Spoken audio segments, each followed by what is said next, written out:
Do we know how to turn this stuff on and off?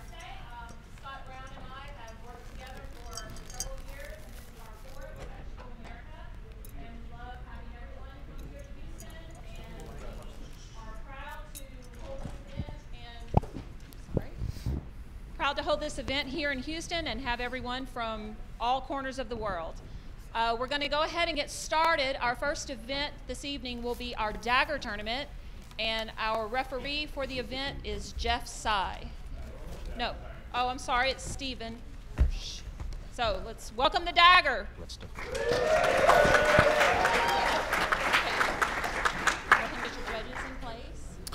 All right, welcome to the 2013 Fechtschule America live stream. It looks like we're getting ready to go ahead with the first bout for dagger. For third place, we have Christopher Desplis.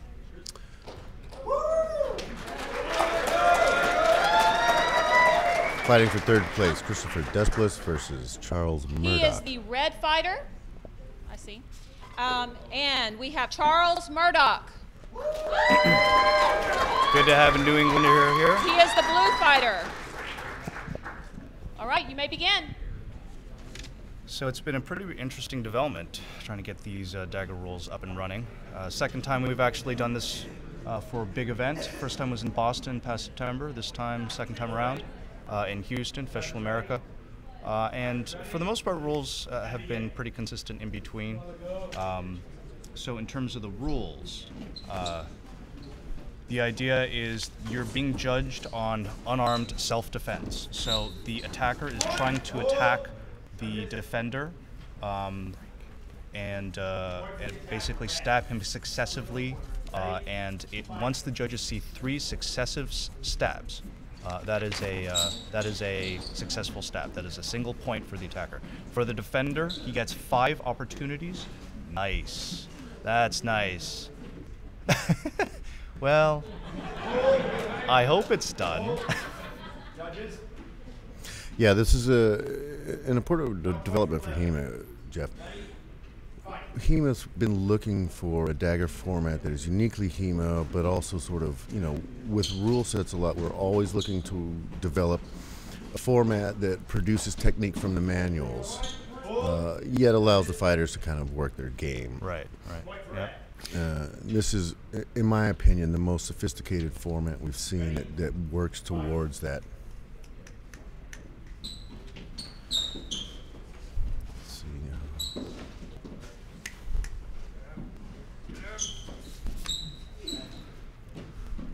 Yeah, right. so in terms of the rules, you're right, actually. I mean, it took us quite a bit, actually, to put these rules together. And, previous incarnations that I'm aware of, including ours, actually devolved into dagger fencing. Nothing wrong with dagger fencing, but, I think people were looking for something that was going to come across and show a little bit more self-defense technique that you see in the historical manuals. So this is starting to go more in that direction.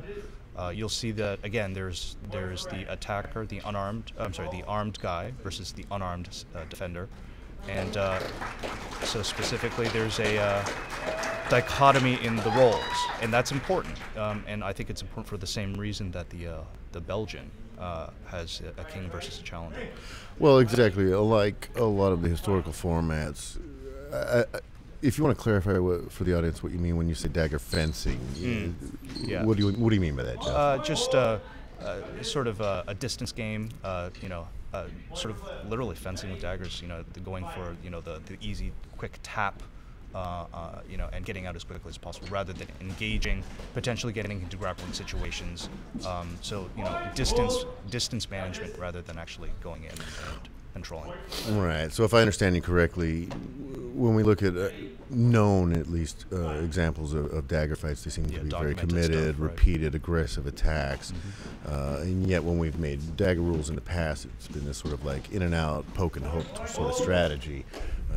And that's what's exciting about this rule set, is that it forces the fighters to come into a range and commit for a certain amount of time. Right. Which gives both the attacker his opportunity. Oh, congratulations.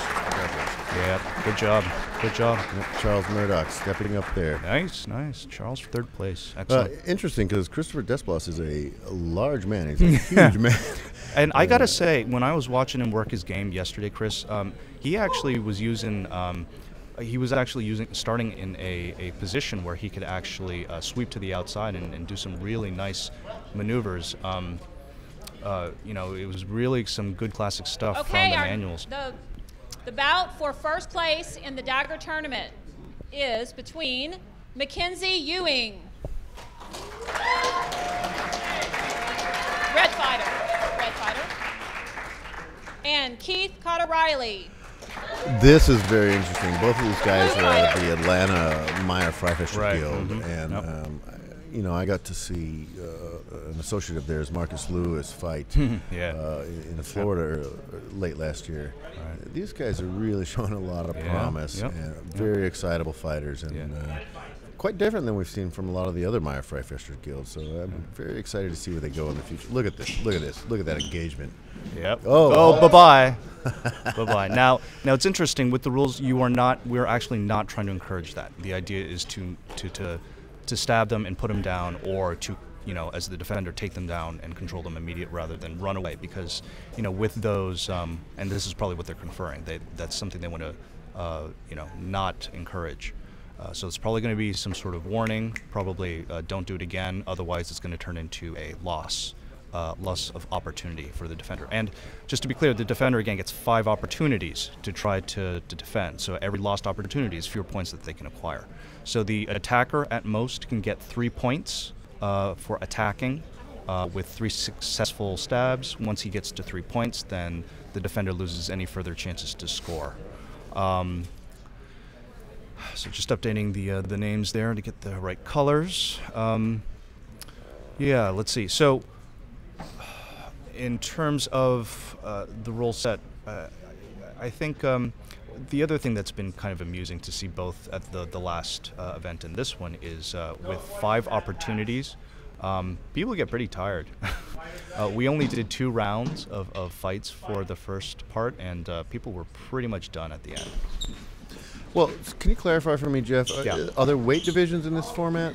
Not yet. You know, that's one thing that we're definitely considering. And both Boston and here, the numbers for the dagger were, you know, sort of the high teens. So 16 is what we had this time.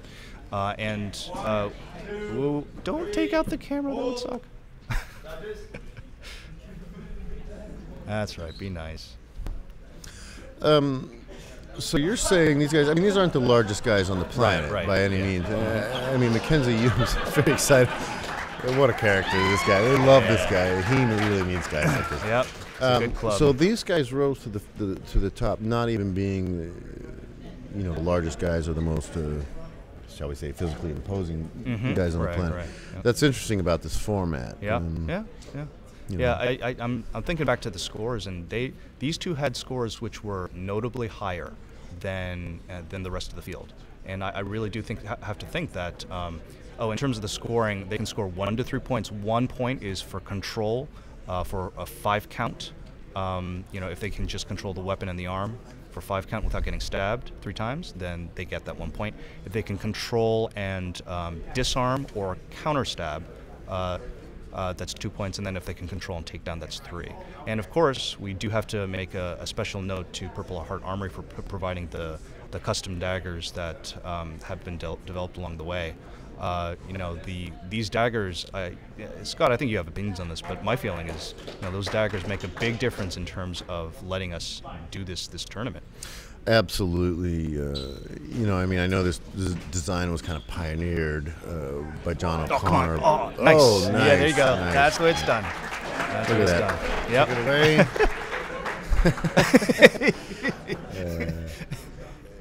Yeah, but you know, while John O'Connor pioneered this design, he's been working very closely with Christian over at Purple Heart, and Christian's really turning it into that professional grade that, you know, that Purple Heart is known for.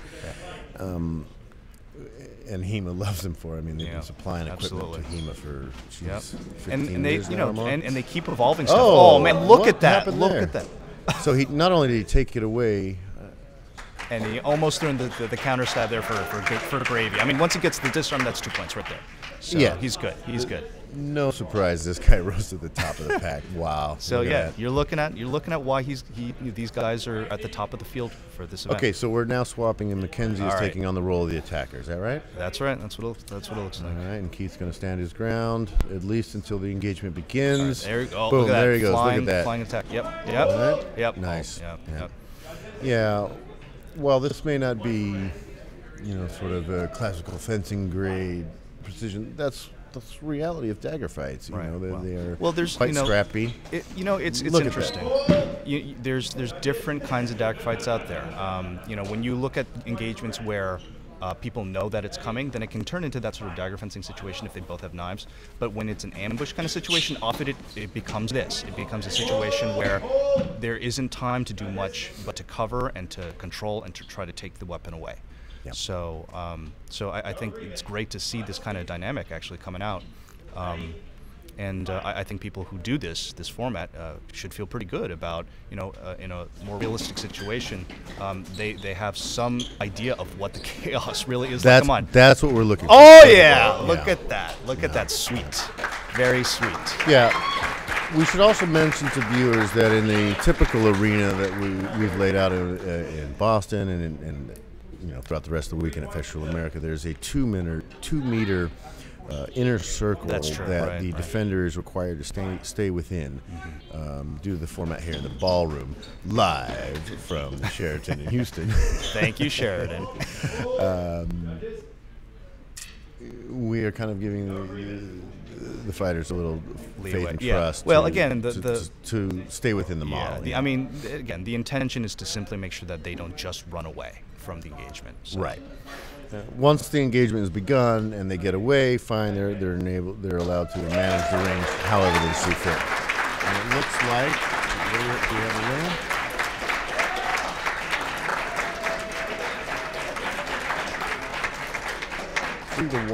One. Oh, the scorekeeper got there faster than us. So it looks like Mackenzie was the winner there.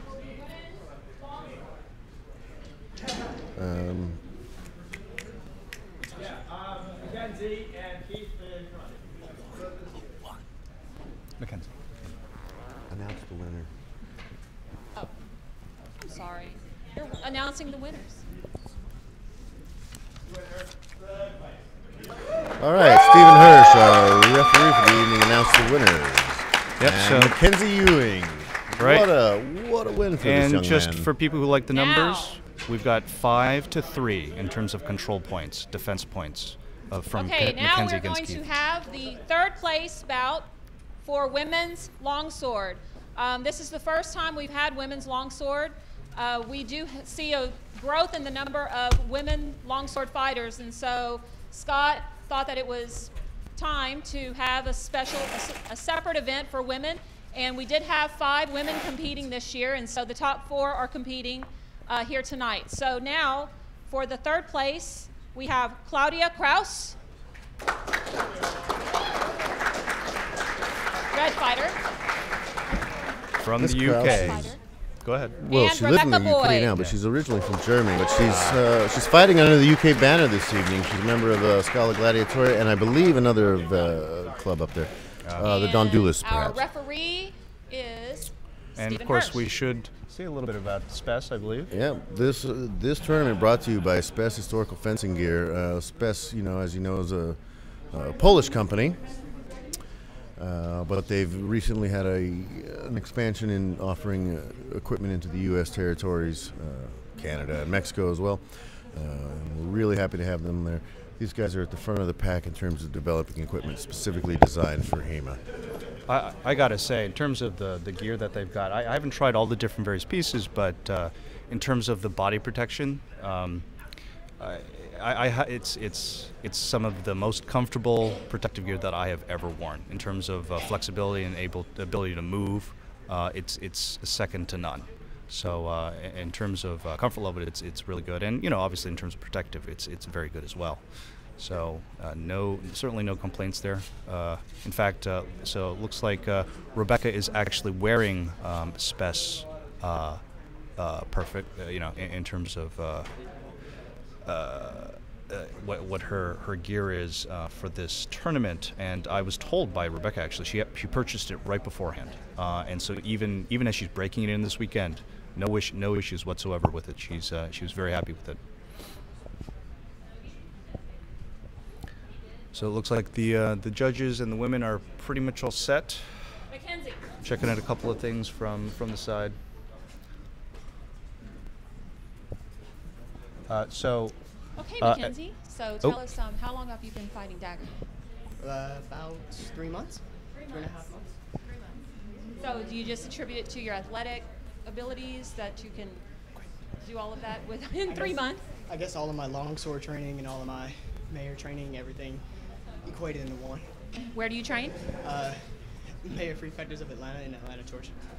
And how long have you fought longsword? About 3 years. About 3.5 years. And so so do you do dagger in your group and longsword? Yes, we do an array of weapons, including dagger, now that we just implemented it. So what other weapons do you want to try? I really want to get good at sword and buckler, and I really love arming sword. And messer, saber, anything one-handed. So what was your favorite part about this weekend? I would have to say that's a tough one. My favorite part had to be the dagger tournament. And is this your first time in Houston? Yes. So we are switching out our swords now for the women's longsword. They are actually going to fight steel. So I believe now we are ready to go.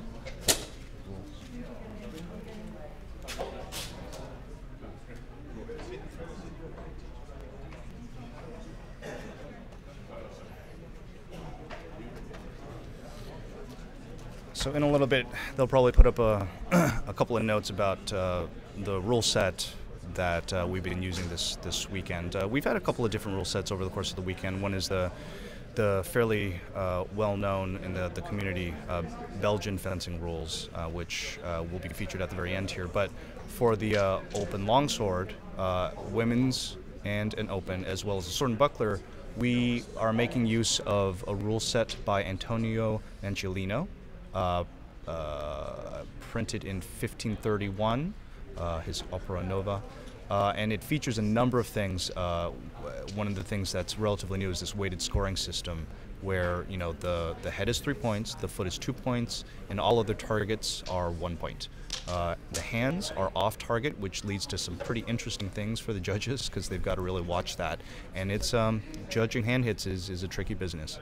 Well, absolutely, Jeff. I mean, this is going to be a problem for a while because while we have many historical examples of where the hands are off target, how they score that is not exactly detailed very well, which is why we need to see more modern HEMA tournaments focusing on this so that we can start to understand the problems in more depth, and then therefore how to address those problems. Yep. All right, it looks like our ladies are ready to go. This is Claudia Kraus versus Becca Boyd. Claudia will be red, as indicated by her armbands. Here we go. All right, ladies. We saw some very exciting, as we often see in the ladies' tournaments, some actually kind of clean and technical fighting.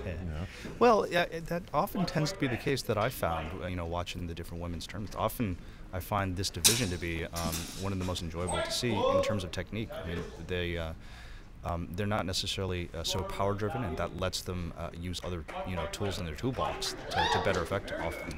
Right. Well, I don't agree. Look at that. Look at that nice traction from below.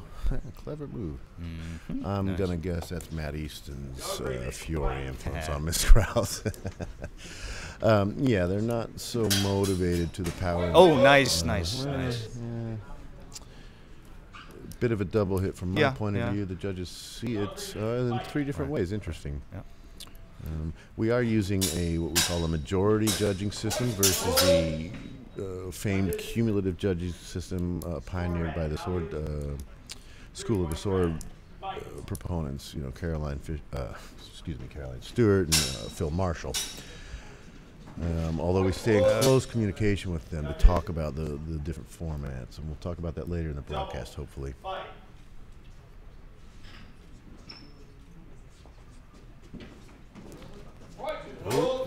Interesting. I see that as a double hit from my point of view. well, And the judges agree. Okay, folks. that's 2. Occasionally I agree with the judges. Oh, look at those 2 double hits. represented by skulls. Oh, we do have the skull. We do have the skulls. Now, those are great graphics. We really need to thank Don Kim's father for that. I will say that the skulls were development from Boston, and we're quite proud of them. Nice rabat. Fiore rabat by Claudia. And Nice, yeah. Strike to the upper chest there. Not such a great entry. Judges, score blue. Value. 3 points blue. Fight. This is a nice close one. Oh, did you parry that? Oh, Did you I get the don't afterblow? think the I'm judges not are going to see that lower short edge cut by Rebecca because they were on the opposite side from their perspective, although we had a great shot of it. Yeah. Oh. Yeah, Claudia is tall. She's using that reach. That's right. Let's see what happens here. Ooh, 3 points. Oh. Interesting. Pretty deep, apparently. Well, it's exciting. 7-5. Yep, it's close. Rebecca is not out of the game. Now, you know, Rebecca took quite a meaty blow to her Side, I believe, right her side. right Yep. rib, her lower right rib, in the open longsword today, and it ended up sort of withdrawing so she could be in top form for man. this.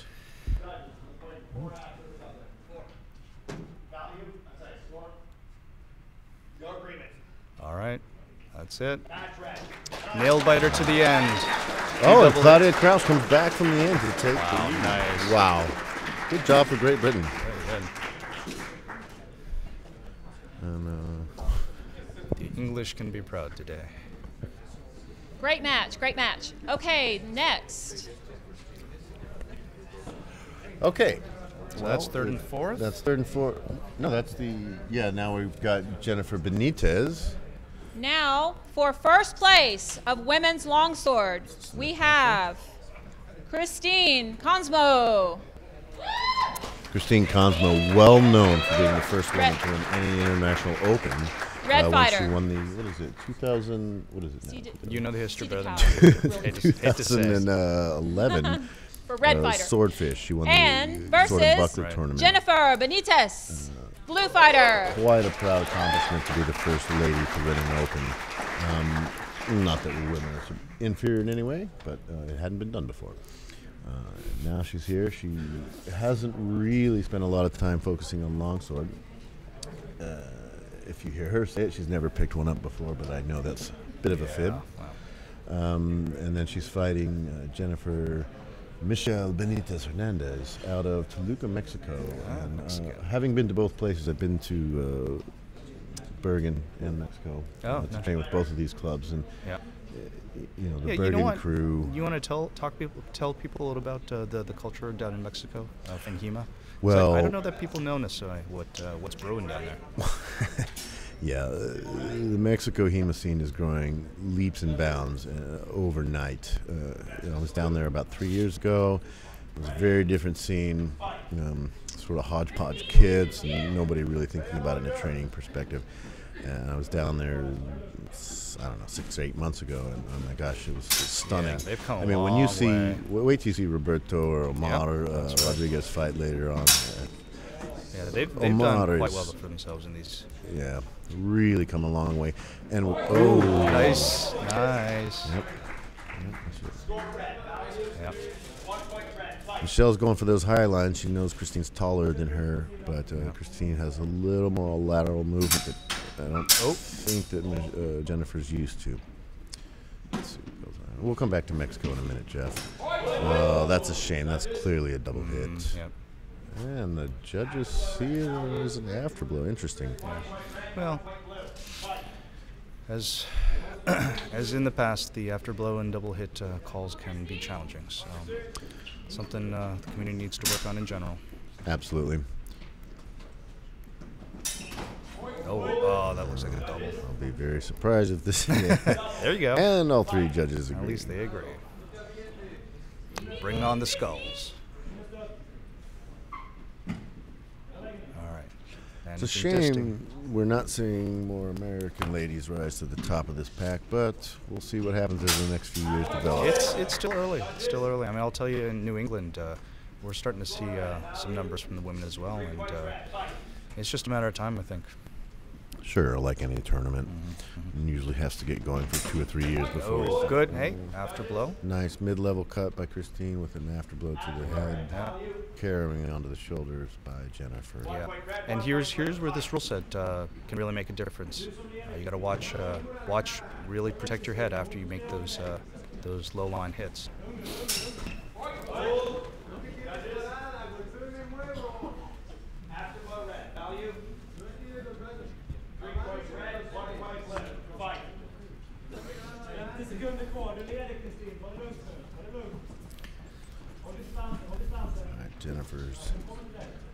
Jennifer, well, and actually Christine both working from there. Yeah. I wouldn't call it flug, it's sort of a center line. Right. Posto breve. I don't think either of them focus on the Italian stuff. Doesn't matter what you call it, though. You can still use it. And it's good to see that they're using a lot of circling and offline stuff as well. Well, Christine has, you know, she trains with Thomas up in Oslo, and she's, you know, Thomas is a very dynamic fighter, very mobile, so there's no surprise there. Look at these, you know, feet are moving all the time. Even with her, this is her non-primary weapon, and she's still very excitable, very mobile. But I think you can say the same about Jennifer. You know, time runs out, and it looks like Christine's really taking the lead on that one, and that'll be the win for her. But a great showing by both ladies. Yep, a dominating performance by Christine there. She can be proud of that. Congratulations to Norway. Now, I actually had the pleasure of actually finding Jennifer earlier today, and I can say she's got some game, so she should be proud of what she's done today as well. Okay. Excuse me for a second, Jeff. You want to run with this? Scoring table.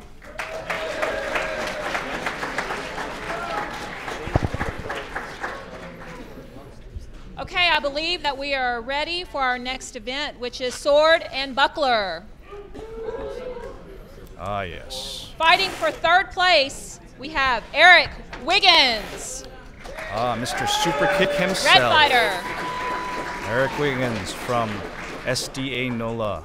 We also have Sam Street, blue fighter. And Sam Street from SAS. All right, Jeff, Schwer. we've got a little technical issue. I want you to fill the audience in on the rules of Mancelina for a moment. Okay, that's fine. So now the rules are they're pretty much the same. The basic rules are pretty much the same. With the sword and buckler, of course, as you've got the separation in hands that are no longer fixed on a single weapon.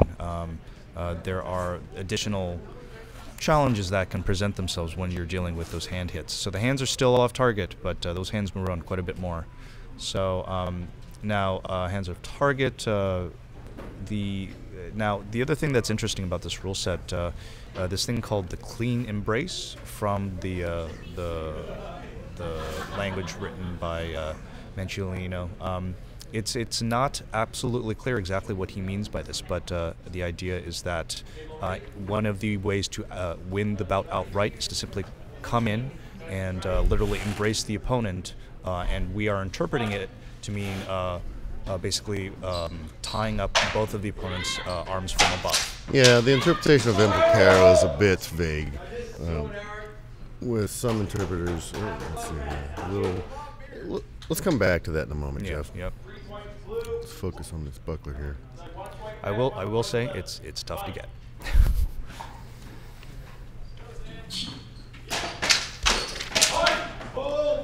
Ooh, little punch at the end.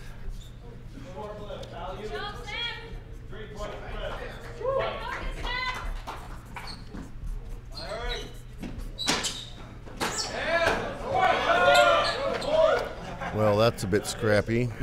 Certainly not working on his swords. His technical swordplay. You gotta love Sam. He. Well, it's not just Sam, although I will agree that Sam is this way. You're just seeing this from buckler fighters all over the world. We saw this at Swordfish this year. We saw this from these guys. You know, granted, the sword and buckler is just kind of now getting a little impetus. Ooh. Oh, yeah. Now, what does that count as? Oh, All right. apparently, Those are some. Well, let's just call them what they are. They're immature emotions by Sam Street. and now everybody knows.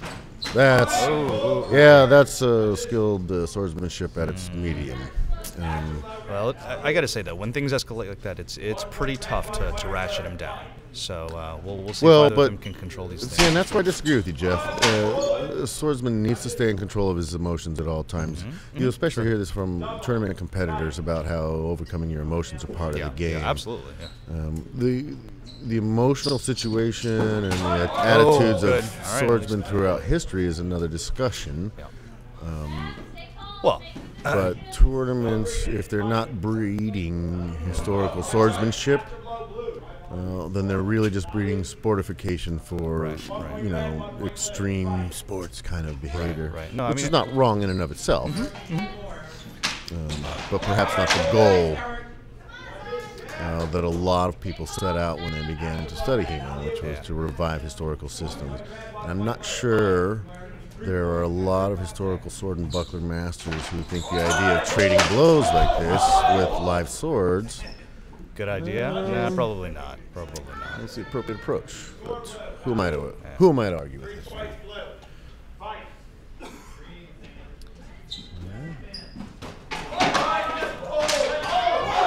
However, on the other side of the coin, easy to say when you're sitting in this seat. True.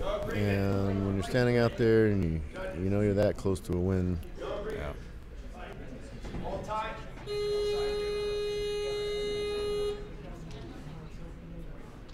Yeah, a bit disappointing in Sword and Buckler there. Very dynamic and active, certainly. Yeah, but certainly not technical. Just flat out messy. Well, no attempt to control the other man's sword. No attempt to honestly, control the other man's tempo. Right. It just makes it that much harder to also judge cleanly. So they're not doing themselves any favors. Yeah, I mean, even in their own, if they look at it from a sportification point of view, they're not even really playing well to that regard, because it's, you create more mess and you ask the judges to wade through that. Right. Okay, looks like time to mention another of our great sponsors. It's always fun when Sam is in the ring. Well, Eric too. Purple Heart has really been helpful to HEMA in the last Okay, years, now we have the first years. place match for Sword and Buckler. First up, years? we have Axel Pettersson. 15, 18, well, 13, 14 years now, I think Purple Heart's been business. Wow, it's been that long? Yeah, and they've really done a great job around, of adjusting. Versus Dustin Regan, Blue Fighter. While they were known for their wooden long swords, for many years, they still continue to do those, and they've branched out, into the nylons and various other, they're importing goods now, but they've really managed to stay dedicated to helping the HEMA communities. Now Christian and Natasha are working on developing these collapsible safety daggers so that we can take these tournaments to a more excitable level, which is, I don't think HEMA can thank them enough, and I hope they continue to do this for a lot more than the next 13 years. Yeah, it's important to have people like that in our community. And in terms of other development, just for people's knowledge, little FYI, they've got other things coming out. Anyone who studies Paul Sector Meyer knows that they have a number of what I like to call rustic or agrarian weapons, and they've got, I'm not sure this is on their website, but they've got training sickles and scythes, in fact. I saw a pair of those scythes over the weekend, and they look like a hoot, I gotta say. Well. All right, so these guys, a lot more measured. That's a good start. Both these guys got excellent distance, excellent pairing abilities, and let's see what they do with them. Well, Axel is not known for his sword and buckler. Yeah, he's kind of sneaking in at the. Axel's been struggling with, a number of personal injuries, thumbs and knees and whatnot over the last year or two, and he's been secretly training, ready for a good comeback, and this is his year, possibly. He's clearly at least going to take second. He's fighting the left-hander Dustin Regan, who's coming from a sport fencing background. Right, just look at the footwork. Yeah, absolutely. Yeah. Really got great feet. Yeah. So I think Axel caught a number of people off guard with his sword and buckler skills. Yeah, but I think it's also safe to say that he's not as confident as he was perhaps in the pools fighting the left-hander, and that's as it should be. You know? Yeah, right. But that's a good place to get exposed to it. No, I don't believe either of these guys have really committed to a system. You know, I don't think that either of them is hoping to represent. Now it'll be interesting. Do they call it as a foot hit? Because that's 2 points, and I think they may have. I gotta say, calling those full foot hits can be tricky because the interpretation for this event was it's literally the feet. So it's got to be low enough.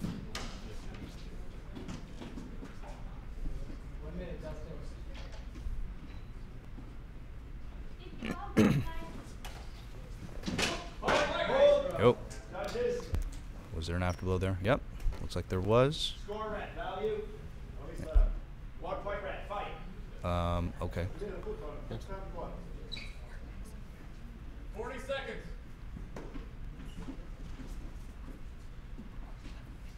Dustin looking for a way in. He's going to make up 2 points to at least tie it. This is at least a little more sensible in terms of recognizing tempo. Right. And being, nice overbind by Axel that literally ripped the sword out of Dustin's hands. Yep. How can that be no agreement? That's a shocking call by the judges. Double. Fight. And that's a double. Interesting.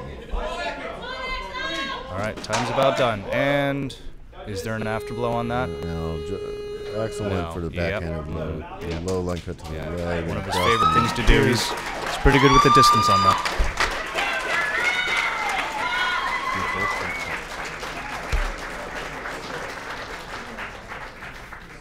All right, and it's Axel Peterson for the win. Sword and Buckler's final. Sweden takes number 1. This is an interesting win for Axel because, if I'm correct, this means that Axel is the first person in modern HEMA history to win 3 separate weapons. He's won longsword tournaments both here in America and in Europe. He's won Dusek tournaments here in Once America. he catches his breath for just a moment. And so how long have you fought sword and buckler? Everyone knows you for now long. he's won sword and buckler. Yes, I haven't fought sword and buckler a lot. That's pretty impressive. I've done some training now in the last couple of months, sort of like not much. But I've done some rapier and dagger also, which also had 2-weapon combination. And just trying to apply general fencing principles that I learned from longsword and Dusek. And work it with the sword and buckler. And today it worked. And tell everyone who doesn't possibly know which club you're with. I'm with the Gothenburg Historical Fencing School in Sweden. Göteborgs Historiska Fechtschule. And for those of us with smaller fencing clubs, how many members do you have? I think we average at about 80 or 200 every year. See, we're used to smaller groups, but we travel back and forth, but we're not used to that many people at once. So does everyone do the same weapon, or do you have different groups doing different things at the same time? We have different classes doing different things. We also started out as a very small group, and all groups do, but hard work and a lot of love for fencing has allowed us to grow. But we have longsword, beginners and advanced, and we have saber and staff and grappling, and then also a few other study groups that are used for research purposes. So you pretty much cover the whole gamut of historical European fighting? Not really, not as much as we want to, but not everyone practices the same weapon either. Most people just stick to one or two. We do encourage everyone to practice wrestling though. Great. Well, thank you very much. Thank you, Natasha. Congratulations. All right. We're going to have a short interview with Dr. Jeffrey Forgang, who showed up this weekend to entertain us with new information on Hans Weikushner, 133, the new edition of the 133, and what else are you working on? Monty, Paulus Hector Meyer. Is there anything you're not working on currently? There's a lot of important stuff that needs to get out there. Yeah, you're known for working on the larger the larger manuals with, obviously more technical linguistic challenges. Why do you choose to work on the bigger manuals? Mostly I've been focusing on the manuals that most needed doing.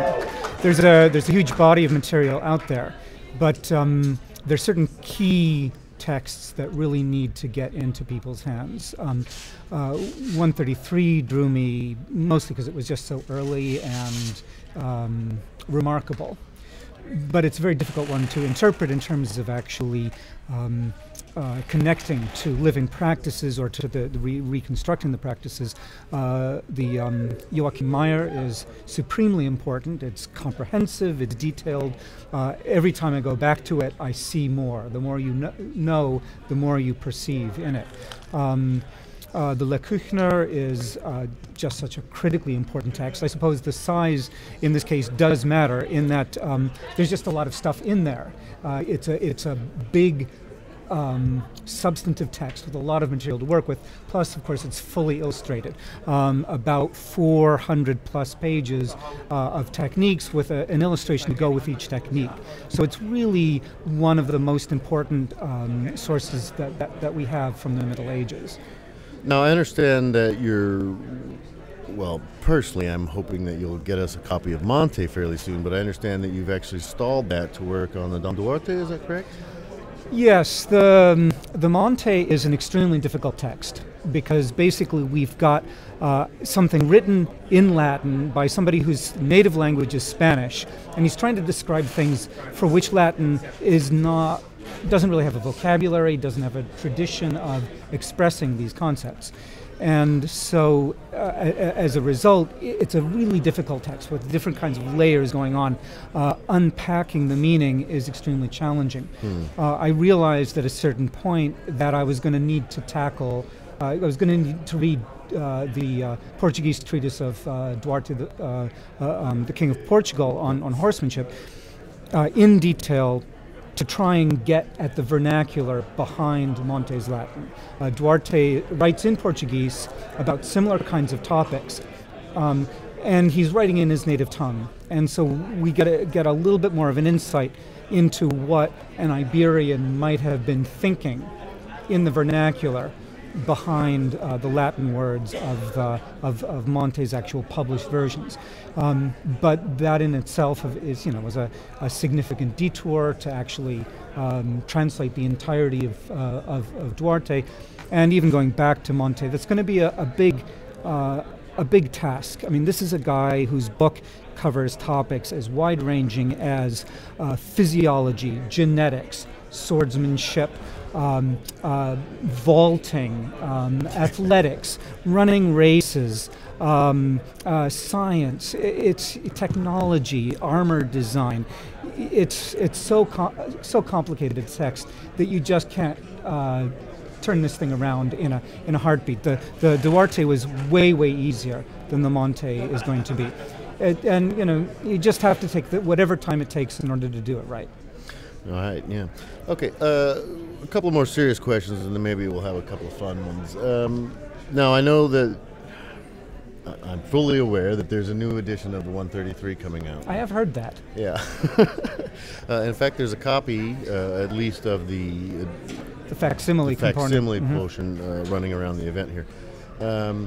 And can you tell the audience a little bit? Have you done a lot of new updating to this, or I personally know that you've done some updating to the translation, but what do you feel about that? There's a lot of people worked on the 133 in the time since I published that first edition of it, and there've been a few breakthroughs, a few insights that have really helped get the translation to where I'm happy for it for the long term. I think the first translation was kind of an initial stab, if you will. Yeah, sure. But the new one, I think, is really going to stand up the test of time. Plus, one of the great things about the new version is that in order to do the facsimile, they took apart the manuscript physically, because the manuscript is in a very tight binding from the 1800s. Absolutely. And it's very difficult to piece together how it was assembled.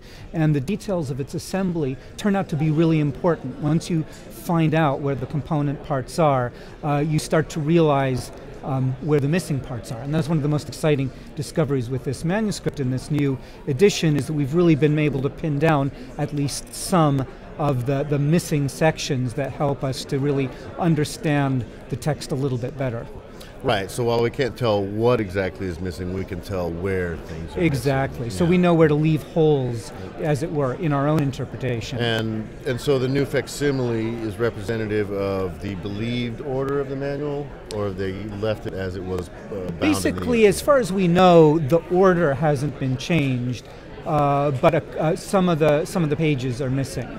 And so the new facsimile will, the apparatus really explains where we know pretty certainly that there's missing material, so that when you read a section and come up to the a place where there's a gap in the material, it's laid out clearly in the translation.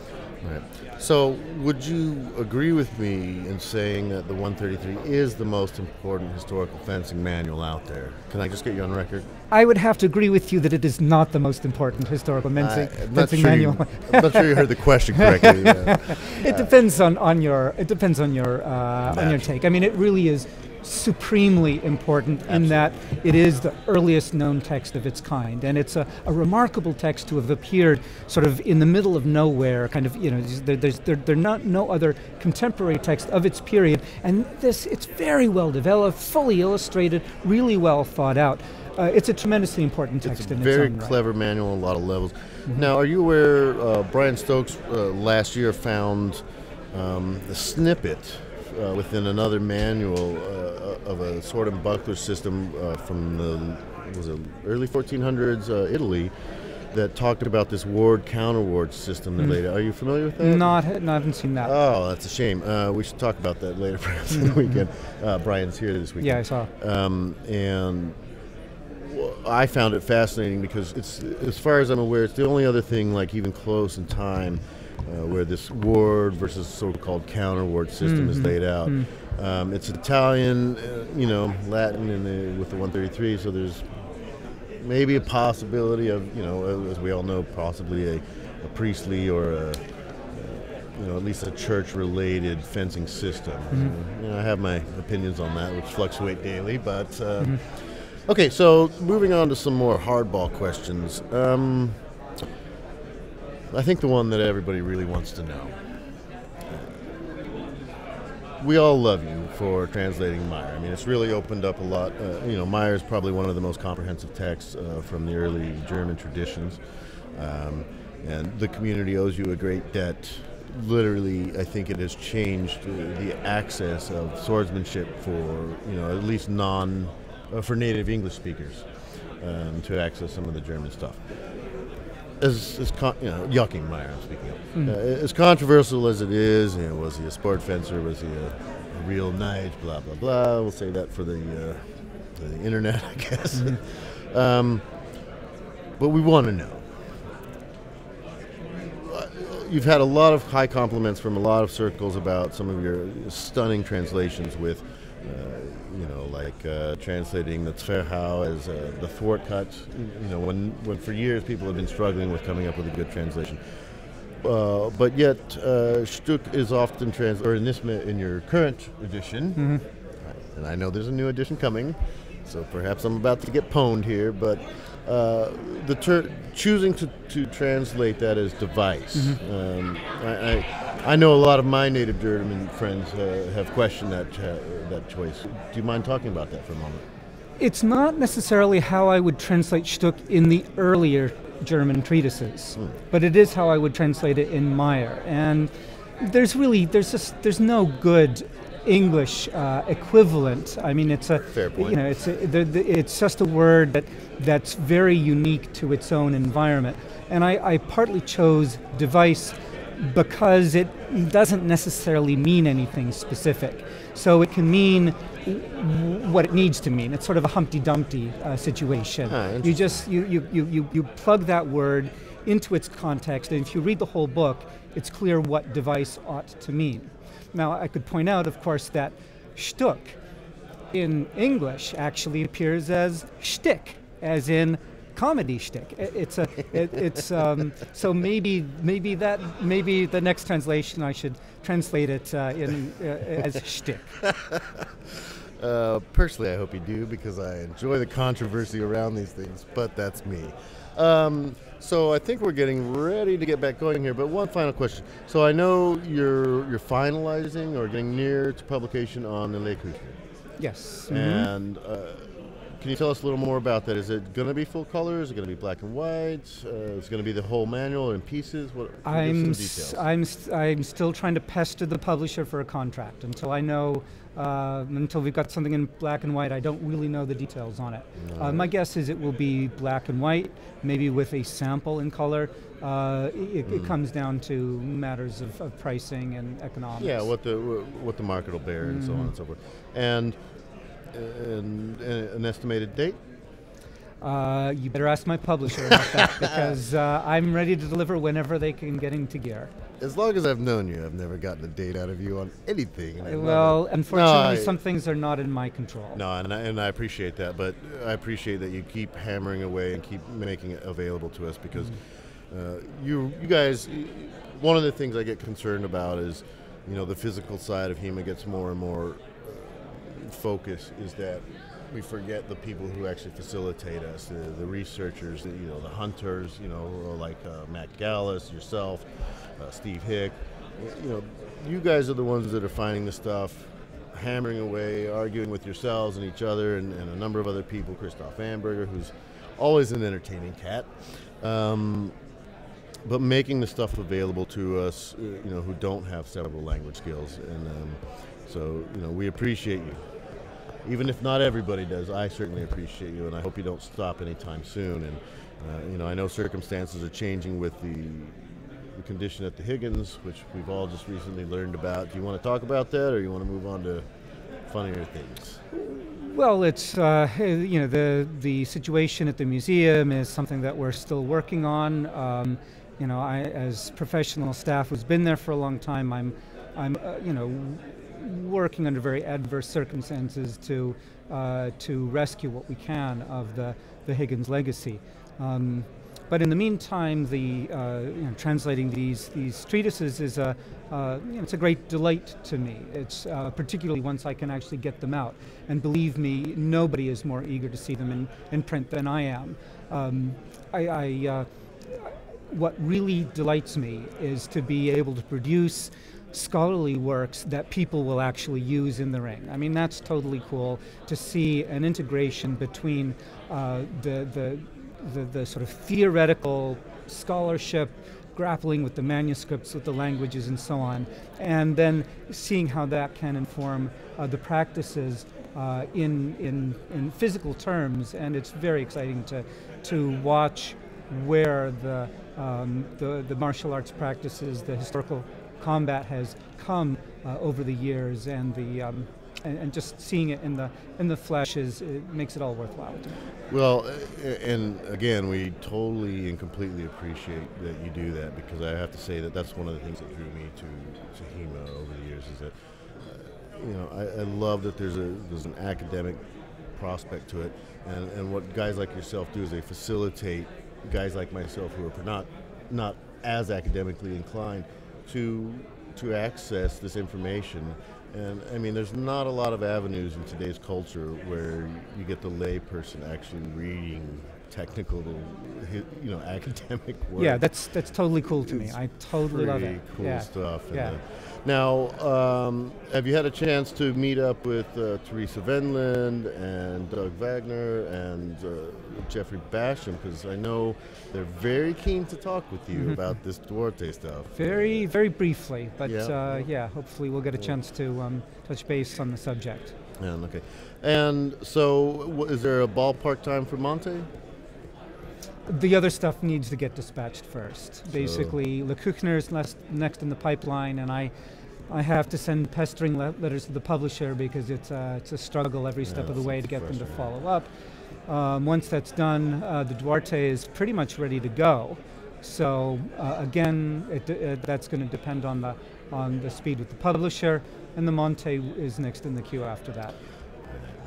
Well, I certainly have about 700 more questions for you, but it looks like we're getting cues from the production crew that we're ready to move on to the next phase. I can hardly wait to see it. I will see you later this evening, Okay. and we will continue the break. Been a delight. Thank you for joining us. Okay, so it looks like, are we getting ready here? All right. Looks like we're getting ready for our... Hope everyone had a nice little break while Scott got to talk to Dr. Forgang. Let's get ready to get started again. Yeah, very rare to get Dr. Forgang out. It's Next, exciting. we have the Wish we had more semifinals time. for the open longsword. And our first bout in that is Jake Norwood. Jake Norwood fighting out of the Maryland Kingston Fechtschule. Jake is formerly the Army Deputy Director and former Alliance Versus President. Axel Pettersson. He's been making the rounds on the international scene and has done quite well for himself, taking a second in Sabre at Swordfish 2012. He's coming. He's coming. And fighting his way to fight for the, well, he's in the semifinals. We'll see how far we go here. And he's fighting none other than the world famous Axel A-Dog Pettersson. All right. It's a rare opportunity to see A-Dog fight without a horde of Swedes behind him. But having known Axel for a long time, he generally does well with or without the crowd. Very confident guy, and having revived and revisited his game over the last several months, I expect to see a slightly different Axel than we've seen a couple years ago. I had an opportunity to watch several of the fights earlier. It's definitely looking at more lateral movement, more offline movement. Working the high lines a lot, which is probably smart under this rule set where the head is worth more. Let's see, here we go, here we go. All right, Jake is nominated as red, Axel is blue. Jake's trying to take the center of the ring, working from Vom Tag on that front right foot. It's become quite common amongst some of the tournament fighters in recent years. A little more lateral action, or excuse me, linear action. All right, 1 point for Axel. And he looks like a left arm cut, or right arm cut to Jake.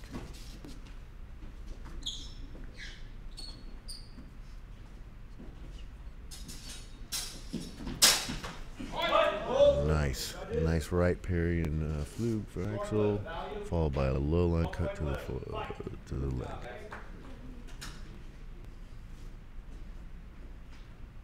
Axel's working out of accent. He's changing up. He's moving around. He's keeping that frequency modus going there. Nice thrust, followed by a closing with Jake out of counter, pommel strike. Let's see how the judges see that. No agreement by the judges there. Missed that thrust. Yeah, that's the problem with thrusting on these steel masks and steel swords. Judges. Score blue. Value. Agreement on blue and 1 point for blue. 1 point for Axel. So Axel's ahead 3-0. Nice to have the lead as always.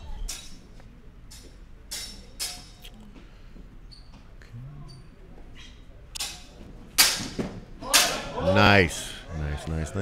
Typical Oberhau by Jake, parried on left ox by Axel, cut to the low midline, and then covering the afterblow once again on left ox. A classic modern HEMA move that is very functional. Changing levels like that is difficult to deal with, especially when you're on the forward movement. Oh! Jake coming back with a nice meaty blow to the head, and we'll see if the judges consider no agreement by the judges. One judge calling a foul. I'm not sure to what. Perhaps I missed that.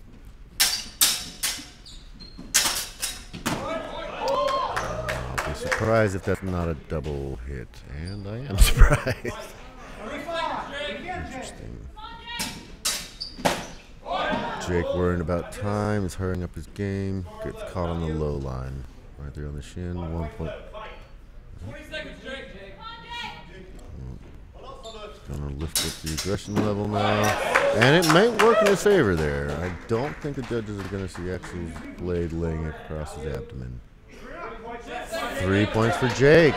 Jake is right back in this thing. Let's see what happens up. We come to the clinch. And Jake is down first, but Axel keeps it going. And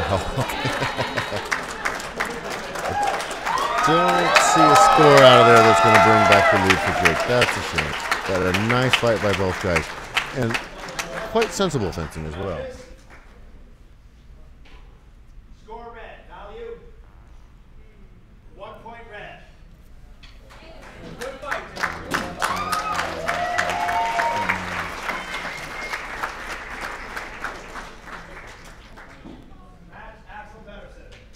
And Axel Pedersen is the official winner. Congratulations to Sweden. He moves on to the finals. I know a few Swedes who will be jumping for joy right about now.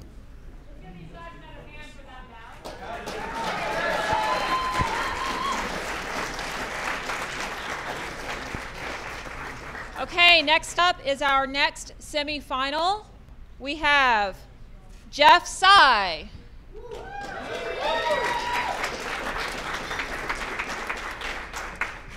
versus Dennis Ljungqvist.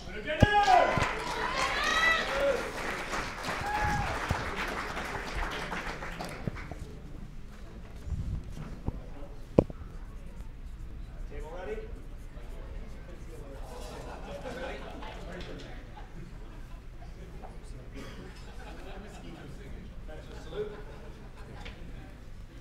Ready?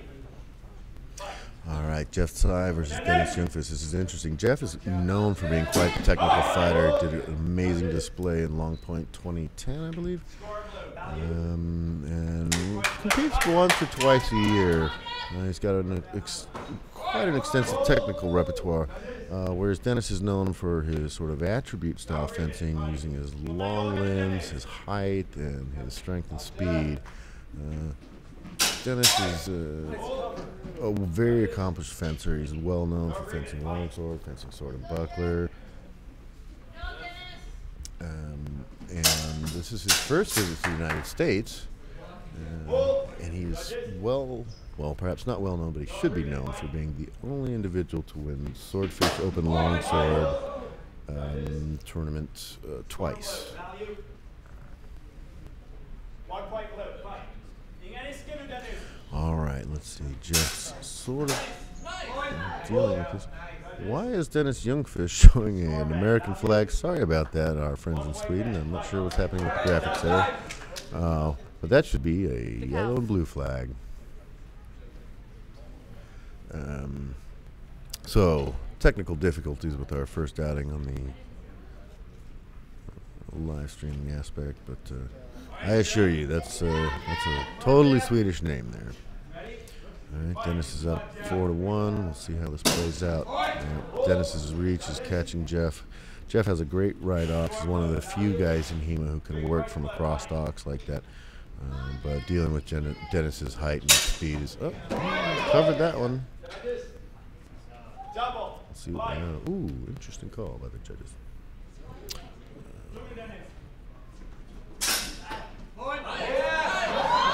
Whoa, nicely done by Jeff. He seems to have caught Dennis in a moment of hesitation with a nice, accessio to the high line, covered by the abdominal cut, and then a fade out. Although I'm not sure I agree with that turning around to evade distance, but it worked that time. Why not? And that's where Manciolino's rules are really coming into play. You're going to take that greedy low shot for those 2 points. You're going to leave the head open. And it looks like that's going to cost Jeff a significant point of the lead. Judges. After blow blue. Value. 1 point red, 1 point blue. Point each on the afterblow.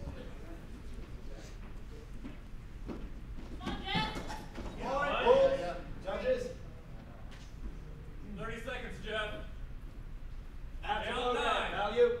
1 point red, 1 point blue. Fight. 13-4, 13-4. Oh. Score blue. Value.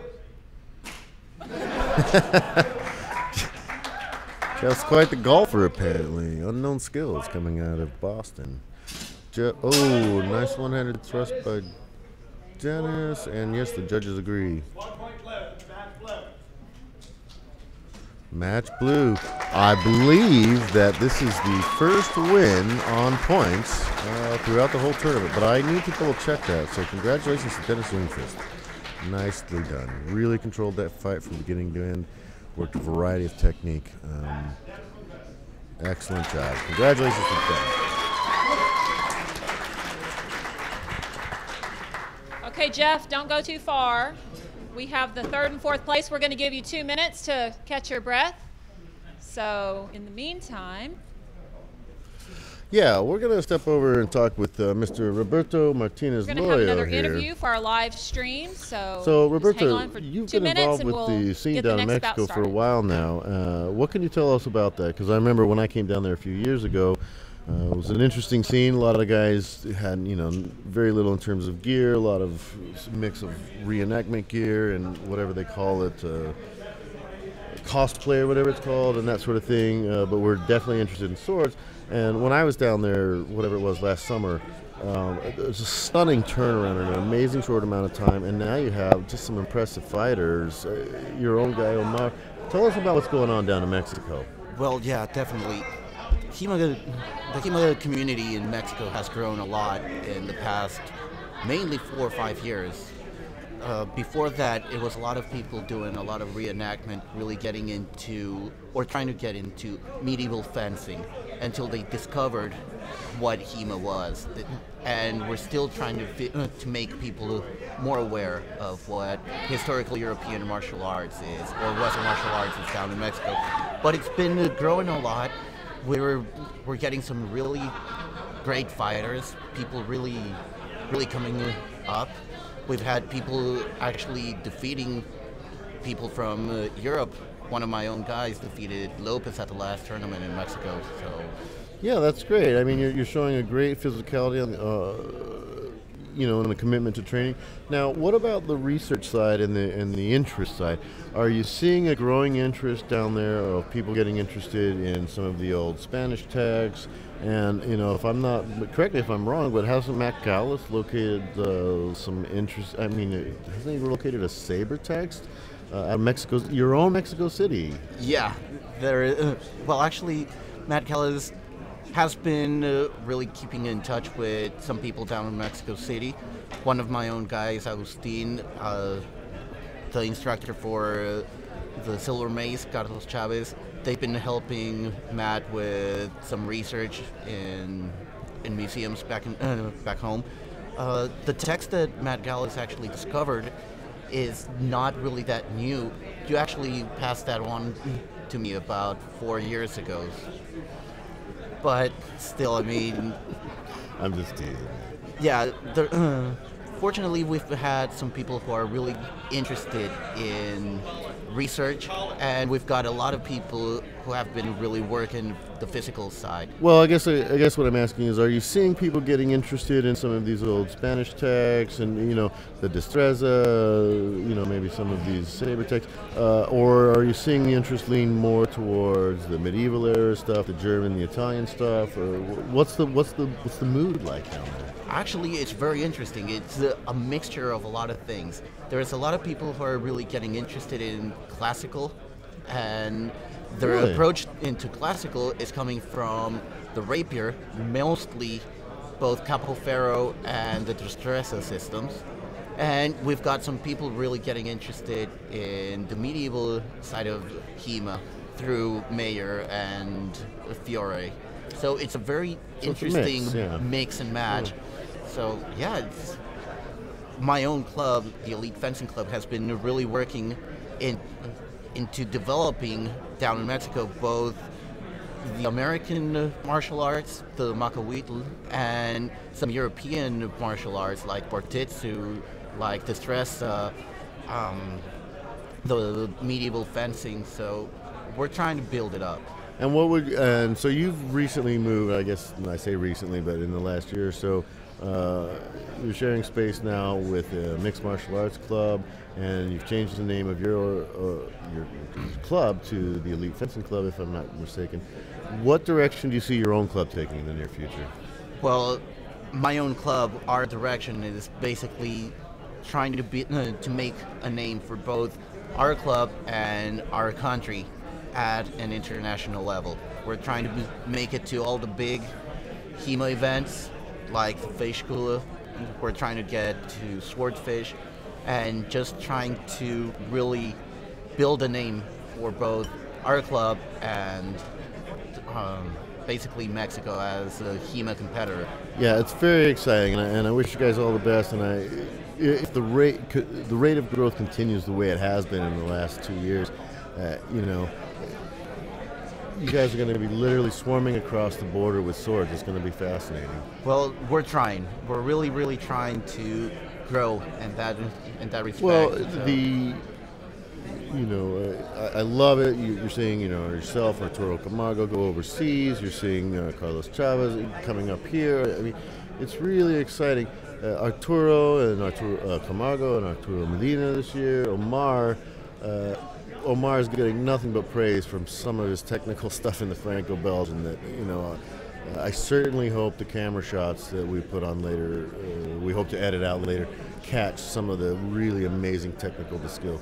So whatever you guys are doing down there, I hope it continues, and please don't let that momentum slow down. I don't know what we're doing, but we're doing something right, and we just want to build on that and just keep riding it. That's great. Fortunately, people out here are starting to notice us, and it's not like, oh yeah, here come the Mexicans. It's starting to become like, here come the Mexicans. Yeah, I'm really proud for my country, man. Yeah, it was very, very noticeable this year during the pools and the eliminations that nobody was dismissing stepping in front of any of the Mexican competitors. That's exciting. Well, we've really been working towards that for a long, long time. So it's nice that we're finally getting those results. Well, listen, it looks like we're getting ready to wrap up here and get on to the next phase. So I want to thank you for joining us, Roberto, and please.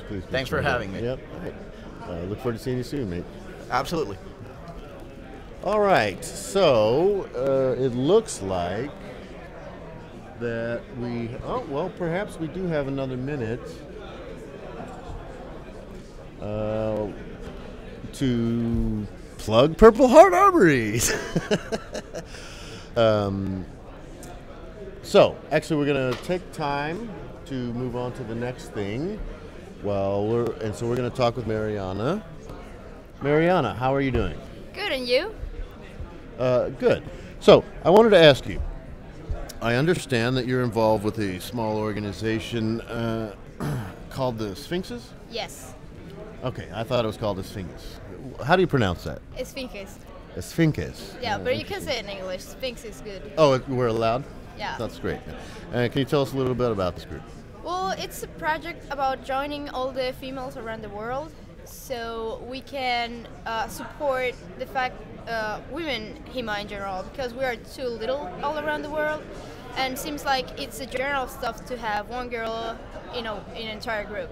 So what we want is to get more girls in the fight, to understand that it's good to be a girl and fight and do this kind of rude stuff that it's only for male often, and just to have fun like everyone else. Now, are you the leader of Sphinxes? Yeah, I'm a co-founder. We are two. Another girl named Ruth and me. Ruth Navarro. Oh, Ruth from Navarro. Oh, interesting. And so, does the Sphinxes have a political or social political agenda? Or are they a service-oriented organization? How would you describe them? Well, we have way too much projects to describe it out like very clearly right now, but the first we want is to gather all the girls we have, so we can start making research of what have them there, how can they keep going, how to support them. Then the second plan is to find out methods to get more girls that doesn't have contact with HEMA to join in. We're trying to support development of female gear, because since we are very few, it's not like people looked at it.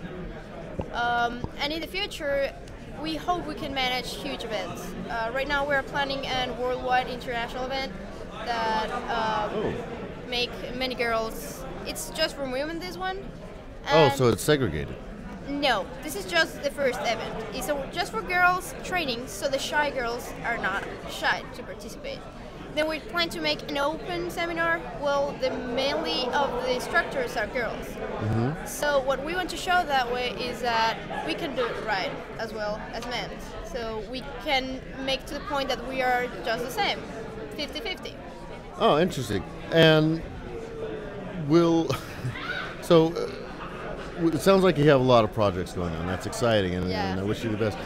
Are you intending to, is there a branch of this Fingers that's working towards bringing female academics together and or cultivating female academics in any sense? I'm afraid I'm not getting the idea. I'm sorry, are you working with ladies who want to translate manuals or to discover manuals? Just in that regard, so the academic side, the research side. Yes, we have, we more than one have struggled with, we have girls from Japan, we have girls from Chile, we have girls from Africa. So that thing of moving to more languages for the manuals, it is a project. And is the intention behind this thing is to keep it solely focused on historical European martial arts, or are you guys willing to branch out into so-called stage combat arts, other aspects, or do you have a specific focus in mind? No, we have a specific focus on HEMA. We have a little bit of, well, we have some girls from classical fencing as well, but the main focus is on HEMA in general. Well, I think we can safely say that classical fencing falls in HEMA, yeah, sure. Great. And so where can the ladies who are watching, I guess these shy ladies whom I've never met in HEMA, but I'm sure they're out there, where can they get in touch with you guys? Right now we're just working on Facebook, and we have a Wix page that is esfincas1.wix.com, and that will lead you to Facebook. We are trying to work on a better web page, more easy to reach. But right now we're moving on Facebook, basically. And would you agree that Fechtschule America is the coolest event ever? Of course. Ah. It was my first international event. Actually, Sfinka started here. Oh, really? A friend of mine was like, actual root, was like, we have to make a social thing in Mexico for girls who practice HEMA. Did I come here? I wasn't sure actually. And did I come here and I talked to another 2 girls, and they were like, we need more girls. So I get back and I was like, you know what, let's do it international, and that's how it appeared. So Fechtschule America is part of the reason it exists. You can blame us later, huh? Sure. All right, well, I want to thank you for stopping by and talking about us fingers. It looks like we're ready to get back to the action now, so thanks for stopping by. Thank you very much. Thank you. All right, so it looks like we're ready to go for the Longsword Finals in the Open International Hermitage Forum Open International Longsword Tournament at Fechtschule America. And okay, everyone, I know that was a couple more minutes than we were expecting. We had a couple of good interviews on the live stream, and of course you know that you can go back and watch this later. We will be uploading the entire live stream of tonight's event onto YouTube, so just be looking for that information coming up. Now we're ready to continue our open longsword, and now for the 3rd place we have Jake Norwood.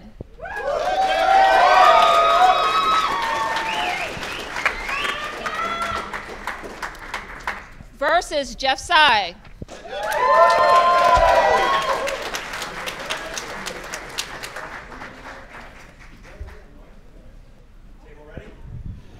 All right, Jake Norwood versus Jeff Tsay. America versus America. This should be interesting.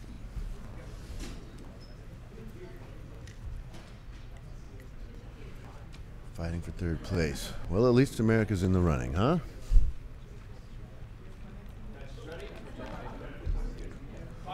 Jake will be in red.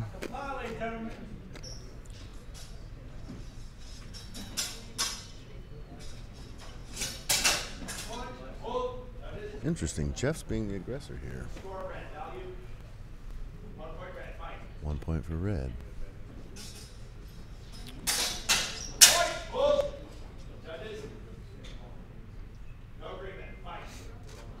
Only one judge saw the hit there.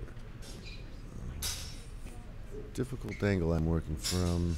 Fencers have turned with Jake's back to me. Oh, I think it's pretty clear to say that Jeff took Jake on the right arm there for 1 point. Yeah, and all judges agree. We always love when the judges agree. All right. So, once again, Jake's working from that right foot lead from Tog. And that's got to be a double. Be hard not to call that a double. Yep, and so we have it.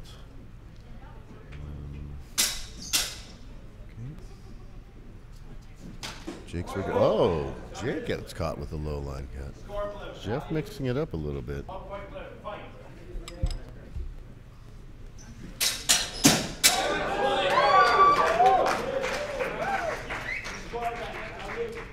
Jake coming back with a nice hit to the head. Let's see if Jeff can keep his head covered. Jake's got a superior reach and height advantage, even though he does often favor a lower stance. Interesting. Not a good. Oh. No agreement by the judges there.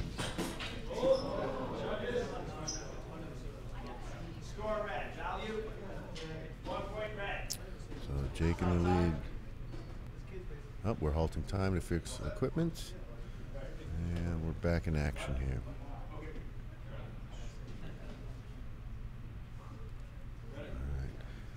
Jeff is not out of this yet. 3 point, one good hit to the head.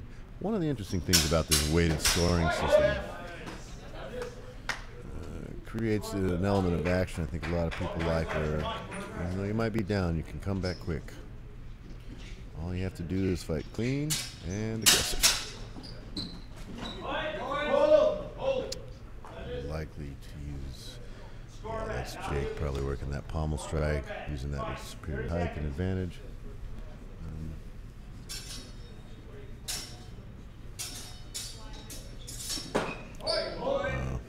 Nice. Kept his blade busy and worked off the right forearm, or excuse me, Jeff's left forearm there.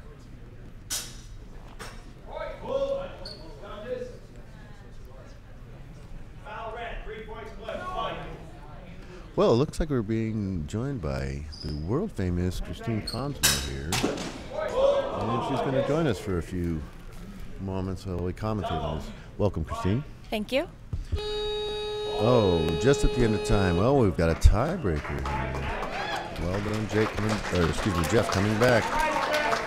Yeah, always love to see sportsmanlike conduct like that, where they come in and salute each other for a good fight, regardless of the outcome. Yeah, these guys have had a lot of control the whole time.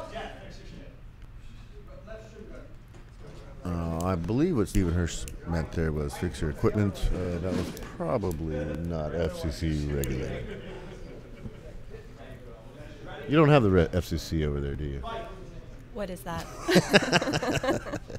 I've been away for too long. Federal Communications Commission. We're not regulated by them. We can say whatever we want. We can even say poop. All right, back to the fighting here. All right, both guys working out of a middle guard. Oh, nice. Oh, we'll see if the judges caught that. Jake went for the long line, but it looks to me like Jeff got that after blow. Oh, and they only saw it as a 1 point hit. Interesting call. Exciting. Yeah. That's going to go to Jake. That's going to go to Jake. Yeah.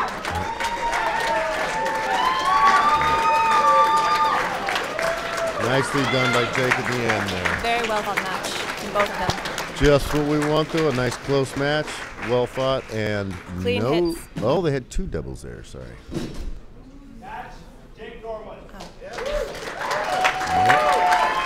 All right, congratulations to Jake Norwood, taking third place in the Amateur Forum Open International Longsword. Are you ready for the finals? I am looking really forward. I don't know who to root for, though. I mean, it's Axel and Dennis. Yeah, I'm going to root for Sweden. Yeah, me too. I think I'm going to do that. I was rooting for America until they weren't in, and now I'm going to root for Sweden because. Okay, while our judges are discussing some clarification, possibly. We did have 50 people in our open longsword event, so that was a long day of fencing for us. We had 8 pools of fencers, so that was a a time crunch for us to get here by 3 o'clock, but it was okay. We managed to do that. Natasha's So we have our final, and then we have one more event to go. Natasha's being quite diplomatic in this situation. With the late edition of the live stream, we ended up having to basically reschedule the entire event and squish all the tournaments down into 2 days in order to get them ready for this time so that they could be broadcast so that our European friends could see it. Which is not our normal MO. So there's been quite a scramble to make sure we squeeze in time, literally making arenas to fill, grabbing judges and making arenas out in the outside just to make sure we can make the time. But I have to say, the Schwert crew did okay, a I think we're ready to get going job again. This year of stepping up and making now that we happen are despite up to the circumstances. finals Here we go of back the to Natasha. open long sword.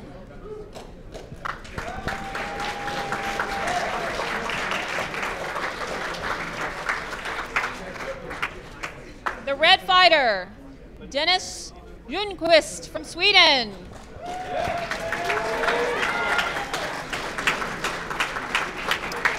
Dennis Ljungqvist, no stranger to the winner's circle. Let's Axel see how this Pettersson goes. from Sweden. Nor is Axel for that matter. Well, Axel, although I understand he won a national tournament in Sweden, but Axel hasn't been doing well in the international scene for the last year and a half. I think he's looking for a comeback. Would you agree? He's making a good comeback, yeah. Yeah, he's definitely shown some stuff this year. I was really impressed with the sword and buckler. I mean, that came out of nowhere, and he did it really well. Yeah, I'm really excited by that. I'm hoping that we'll get a little time to play it tomorrow. I would like to. I'd like to play a little sword and buckler with Axel. I kept trying to remind him to keep his buckler up because he would forget it sometimes. And then keep it up, keep it up. Yeah. It's often the case when they first pick it up. It's just there for accessories, right? Nice. Axel's one of the 3 or 4 fencers, I would say, that can competently parry in the Schrankhood. Oh. Ooh, Dennis broke through on that. And we'll see if yes, they did. Afterblow. Excellent. Afterblow.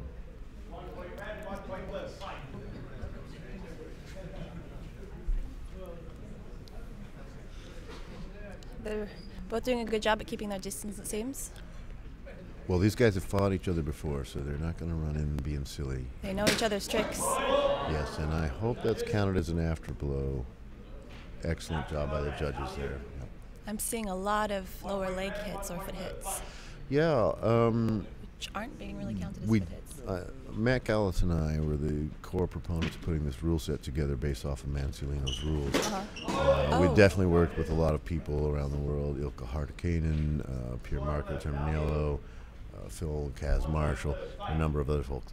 And we strongly considered disallowing the one-handed blow just to see how that would change that low-line one-legged shot.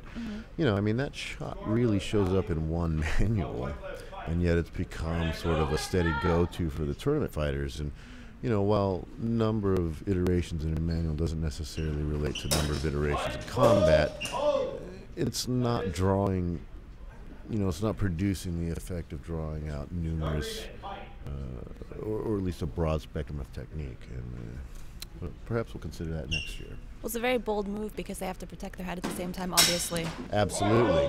Now that was nice. Dennis went for his classic highline punch. Dennis took Axel recognized that Dennis was retreating in tempo, so took the parry and took the leg shot on the way out. No need to even parry the afterblow when you've got him that way. All right, Axel's up. He's not. Oh, that'll be interesting. No agreement by the judges. Seems Dennis is getting a little bit stressed out at this point. Yeah. Well, these guys are good friends. I mean, they have been for many years. And oh, nice headshot by Dennis. That almost looked like a double. Oh, interesting. It was. We're sitting 2 feet apart now, a different angle than myself.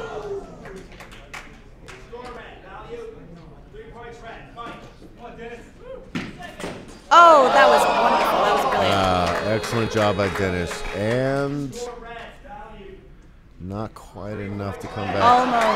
Very close. Oh, we're seeing a different feed, and it turns out that Dennis Youngfish wins 8-6. Apologies for that. We're seeing a different feed on our screen than the live scoreboard. So Dennis comes back for the win. Excellent job by both sides. Nice done, Dennis. We'd like to give a special mention to all of our judges who've really stepped up. Not only our current judges, Hans Heim and Nathan Graperez and Robert McPherson, but there must be a dozen and a half judges who stepped up to help out with the tournament throughout the weekend. One of the great things I've always loved about Fechtschule America is the many hands make light work aspect. And we've got a lot of organizations involved. The Western Martial Arts Coalition, the HEMA Alliance, numerous members from HEMAC have come by over the years, and we can't thank them enough. And the spirit has really grown, and we keep thinking, no, we don't have to talk about it anymore, but then it just seems to grow and grow and grow. You're a first-timer in Fechtschule America. How do you perceive things? I thought it was very well organized.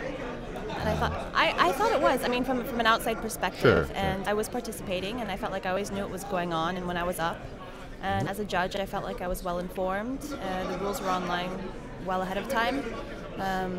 There was a very steep learning curve with the judging, but we had a good platform for discussion, and the ref was a good help. So all in all, I'm very happy with the event, and I want to come back.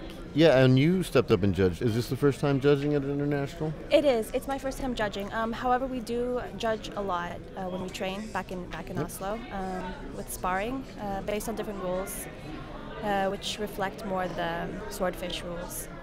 But Sure, absolutely. And do you find that playing and judging with different rules helps your eye for analyzing technique and analyzing strategies improve, or do you just want to focus on the fighting side of things? I think it helps me understand what's going on a lot better. Before I started judging, it just looked like a flurry of hits, and I don't know if it's because I fenced for a little bit longer now or because I've been judging, but I definitely know what to look for. And I feel like I can see hits that are very subtle, or maybe nuances in hits like the shoulder and the head, so I think it helps. That's been my experience as well, because what you find yourself in the situation of when you're judging is you're forced to articulate the action. And the more you can articulate the action, of course, the more you're forced to identify the action accurately, or at least ideally accurately. Right. And then when you go back to the coaching side, because I understand you coach as well, is that correct? Not really. I mean, we coach each other in the club. Don't lie, Christina. You're on TV or the internet or something. I've stepped in a couple times when my coach was out of town, but that's it. Okay. Yeah, but I find that when you can articulate the action, it's, you develop an eye for it, and therefore it's easier for you to develop a plan. This is why judging, especially on the club level and on the international level, is an important aspect. And, when I think the clubs that do the best, when they use a number of different rule changes and judging formats, their coaches, their instructors tend to develop a stronger eye, and often, at least in my experience, a stronger crew of fencers. Especially those that are looking to revive historical systems. They want to get more into the details. You have to be able to identify and articulate what's going on out there. Because if you're not happy with some aspect of that fencing, if you can't articulate it, how can you address it, otherwise? Sure, and it's like you were saying earlier about when you were talking about the Franco-Belgian competition, and the more you do it, the more you understand why they have these certain rules. Yeah, and we're getting ready to run up with the Franco-Belgian, or we're running up to, they're setting up the Franco-Belgian rules tournament now, and I think we're getting ready to post the Franco-Belgian rules just a moment, which we will do. So let's talk about those a little bit. This is I think it's our third iteration of running the Franco-Belgian rules here at Fechtschule America. Now, you are, there might be one other, we have to double check, but you might possibly be the first female to enter the tournament.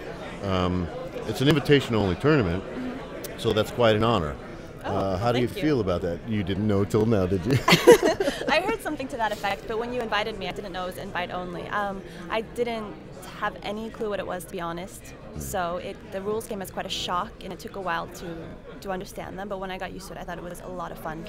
Yeah, well, I definitely have to say that we saw, despite running this for several years, What we've noticed over the years is that people generally don't train for it, which is unfortunate because it's very clear that they were playing a particular game, you know, a swordsman's game.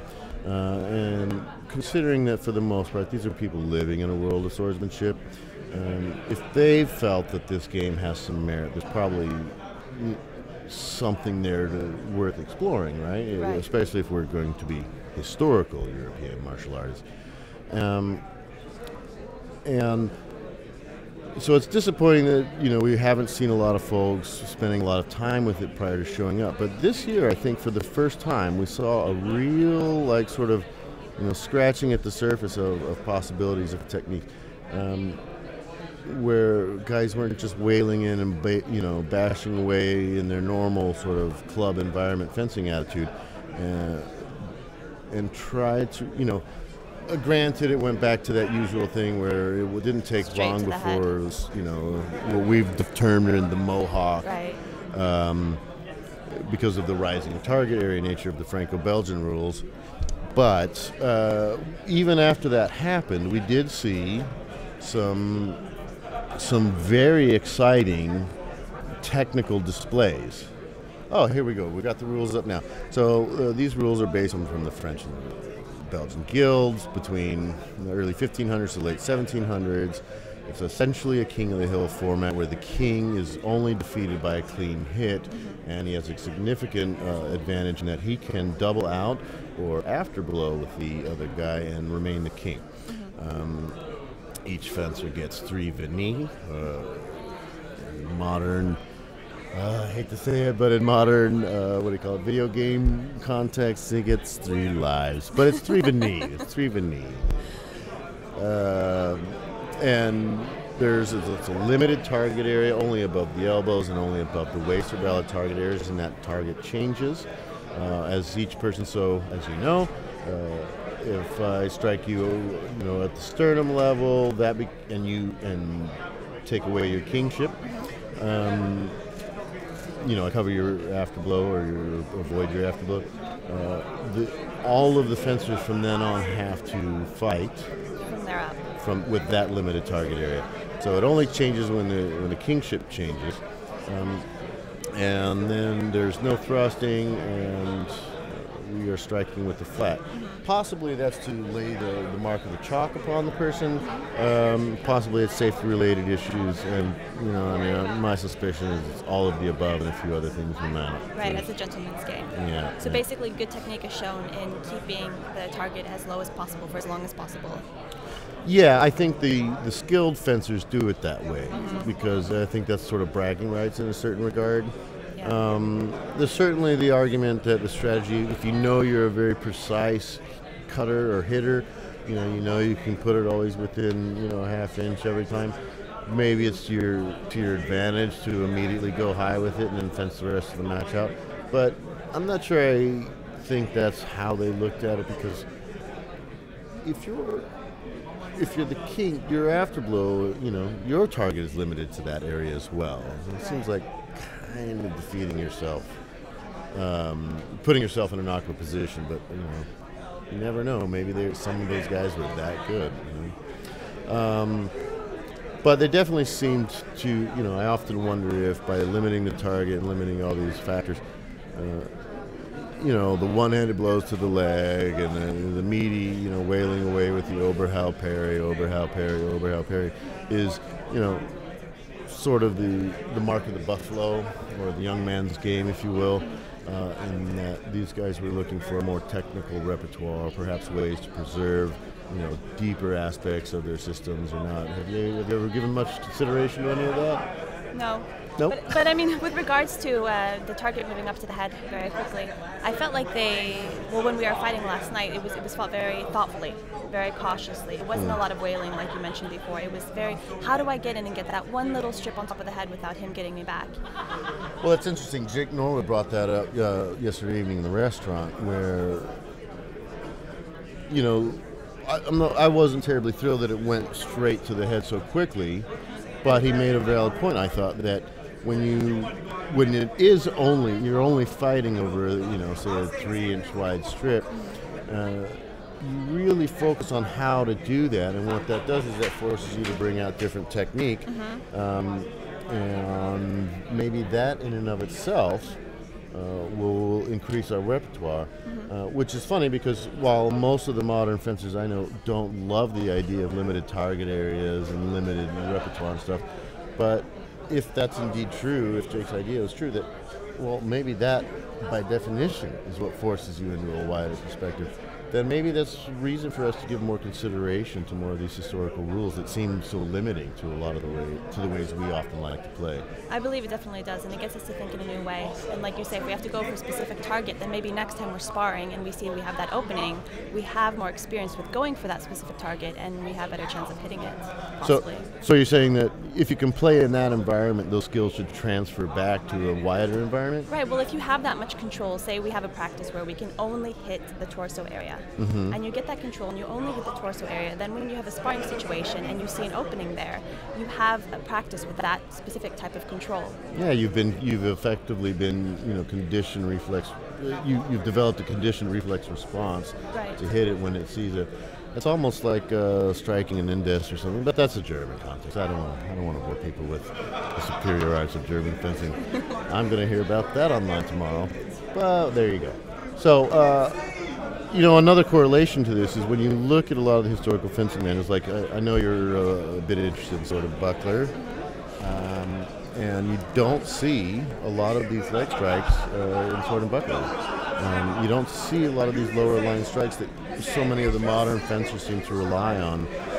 Not saying that they don't happen, but they're not as heavily documented as we seem to be focusing on. So perhaps there's something to be said for these limited target areas. Right. Well, I'm getting the signal from the crew that we are ready to get going with the Franco-Belgian rules, right?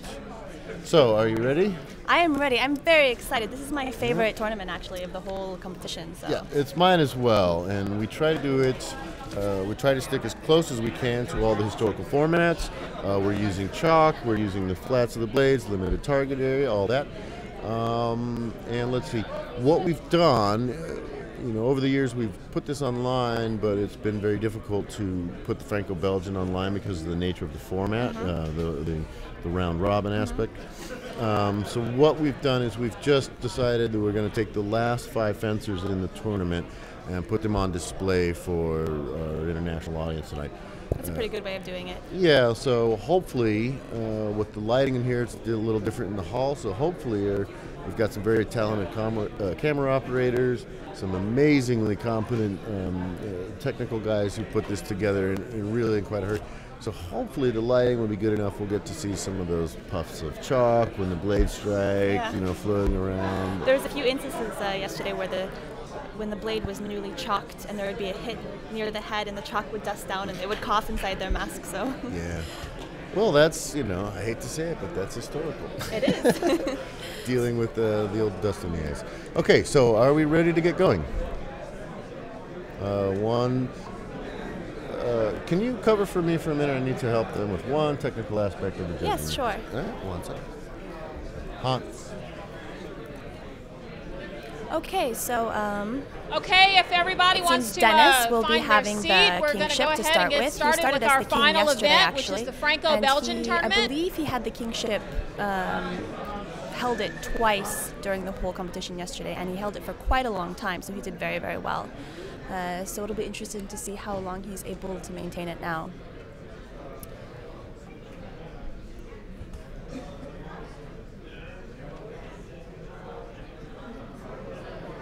And all 5 fighters, they fought very well yesterday too. One gentleman, Dustin, he held the kingship for, it must have been 12, 13 rounds. It was really insane. And he was so tired, but he kept his stamina going the whole time. So you really see the strength and stamina of these guys when they maintain the kingship and are able to keep it for that long. It's quite impressive. This is definitely an exercise that I think I want to bring back to Oslo to do with my guys. As Scott and I were talking about earlier, to focus on hitting specific targets and to try out judging with a different rule set to get you to think about why do we judge in this way, and definitely to get us away from hitting the hand so much, because that's something we do a lot when we practice 133. So, Christina, sorry to interrupt you, but we've had a slight change of schedule. Since I ran the Franco-Belgian tournament throughout the weekend, I'm going to go ahead and finish off the night by running it. Okay. And I'm going to hand you over to Hans Heim, which I'm sure you know is the very famous instructor who, one of the co-founders of Ox. Oh yes, I've heard all about Ox. Ox, one of the founding members of the HEMA movement worldwide. And they've made a number of DVDs. I hope you have time to ask Hans about some of their earlier DVD works. It's fascinating stuff. I'll hand it over to you now. I've heard rumors about a very special VHS. Yes. Circa 2000-2001. It's really, really special. And only really good friends of us can get it. Ah, okay. So what does it take to become one of these really good friends? Ask Alexander Kimmer. Okay. Well, we are possibly having a tournament this summer in Bergen. Yeah. So if we invited you, would that get us on the in to see this DVD or VHS? Maybe. But only if it's not raining in Bergen. Well, again, if it's your first time, then you'll have the Bergen luck where it doesn't rain. So you have a good impression of it. At least that's what everyone seems to say.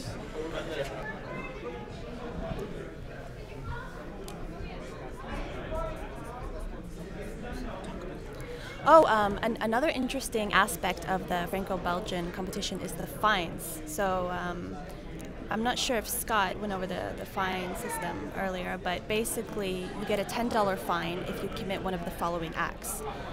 So one is not allowed to belch, one is not allowed to fart, one is not allowed to talk about a lady below her belt. Right. There are some more technical fines as well. Getting in a crossing the blades, right? And was there anything else? Maybe hitting with the Okay, side everyone, we're going to flat? go ahead and get started. Hitting with the edges? Hitting with the edges, right? Yeah, that's also one. Oh, it's begin. This tournament is a little bit different. This is not a finals per se. We saved our last 5 fighters for this event because in this event, you start with a king by lottery. And each fighter has to come up and try to defeat the king to become the new king. And we go through 3 rounds until each person, after they've received their 3rd defeat, is eliminated. And so we have our final 5 with our current reigning king, Dennis Junquist.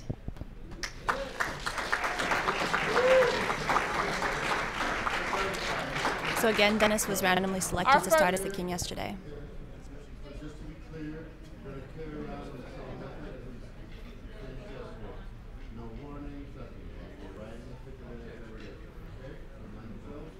And then he lost the kingship. Our and then he first got it back challenger later is on. Andy Schultz.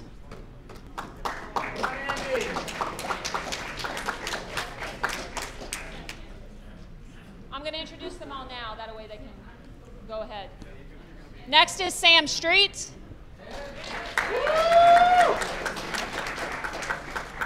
Jeff Tsay.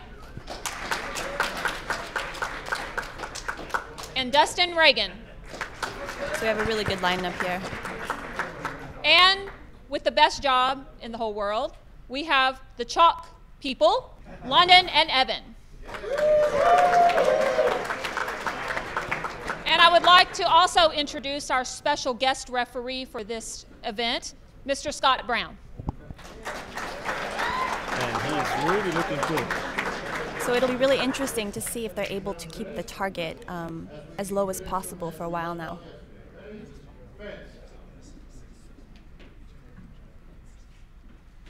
Oh, those are some high hits.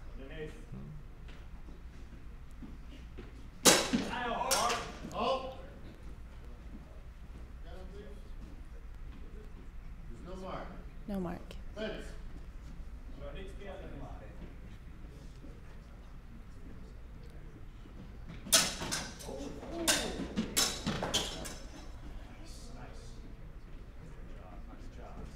So the king is defending himself well, it seems. Yeah, and he got the advantage of the afterblow. A fine on the king. Intentional strike to the hands.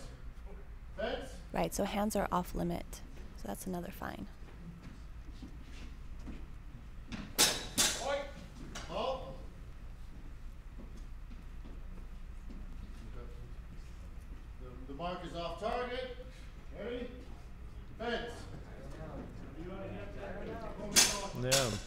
starting with the Mohawk. Oh, let's hope not.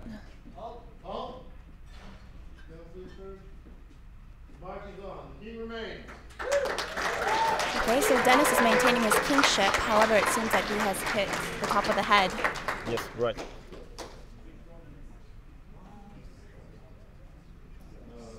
Of course, because they're not starting over from the waist up. Nope. They're keeping it from yesterday. Yes. Okay, I misunderstood. That makes sense then. So the target area is really, really small, like 3 fingers. Yeah, it's almost impossible to get. But not impossible.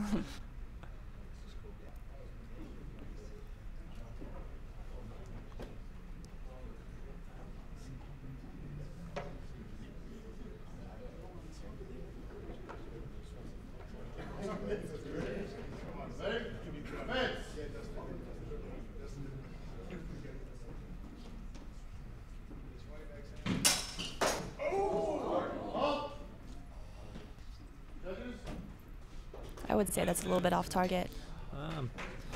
If the chalk is into the target and not, it has not to be starting in the target area. As long as it enters. Okay, so Sam Street is the new king.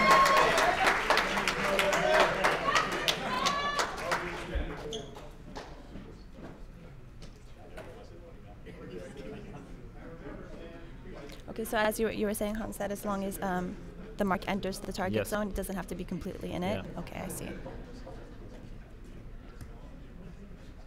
Okay, fencers ready? Sam Street is our current king. Are we ready? Fence.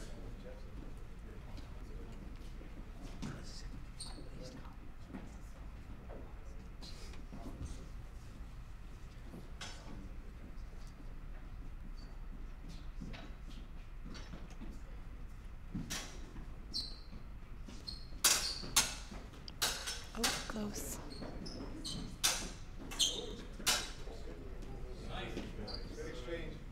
Yeah, it's not enough to hit the target, you have to mark the target. Right.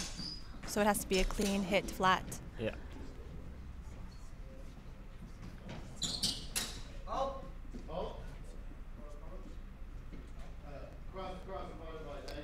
This is interesting behavior for a king. He's acting quite aggressively, and usually the kings are quite defensive because... He's Sam. He's Sam, that's true.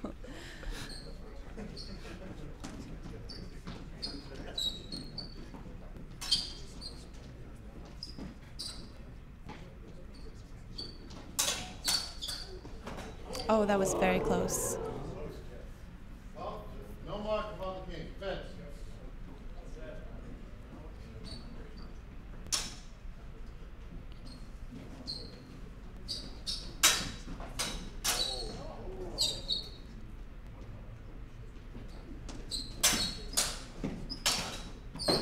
Oh, that was a mark, definitely.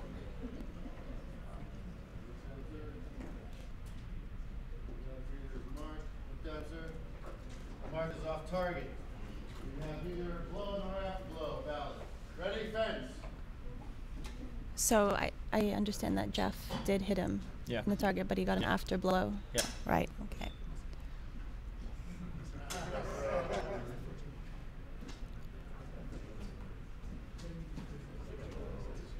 So Jeff will have to hit him on target and not be hit back. Yep. And it looks like Sam is keeping his kingship. Fortunately, king, I called the halt before the mark. You're fine upon the challenger for closing cross-body body. Now, please, sir, ma'am, lady. So that one didn't count. So the fine was for crossing blades then? Crossing cross to cross and body to body. If the attacker is coming too close to him, then he also got that fine. Okay. There's quite a lot of fines to keep straight here. Absolutely. And the next thing is, you're always training to hitting with the edge, not hitting with the flat. Yeah. So it's very, very unusual for the fighters to fight it this way. It's a whole new ball game, actually. Yeah, absolutely. Holding the sword even in a different way from the get-go. Yep.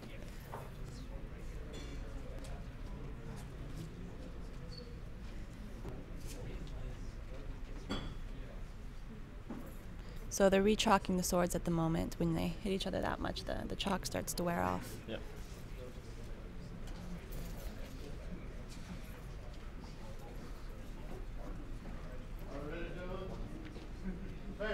Hail to the king, baby.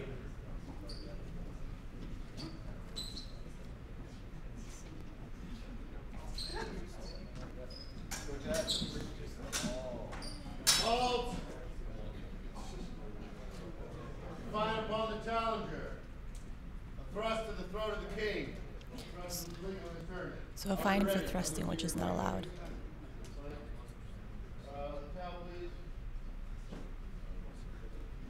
Yeah, sometimes it's hard to see if it's a thrust or only the challenger want to make a Schnitt.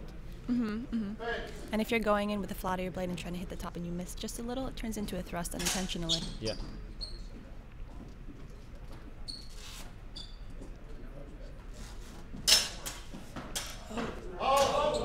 That one looked off target. No? Oh, it wasn't actually. Yeah. So the king's remaining. Yeah. Does this mean that we're down to 3 contestants? I think so, yeah. Because both Dennis and Jeff are now out. If they lost the third life. then Yeah, yes. I believe they did. Yes. Okay. Or maybe Jeff hasn't, because he was quite late in the line, so. So fighting for the finals of the 2013 Amateurs for Open International. That's actually not Open International. It's Invitational. So here we have Sam and Dustin, and Dustin is the one who stood probably the longest yesterday. Yes. And Dustin is the gentleman in the white pants, for those of you who don't know.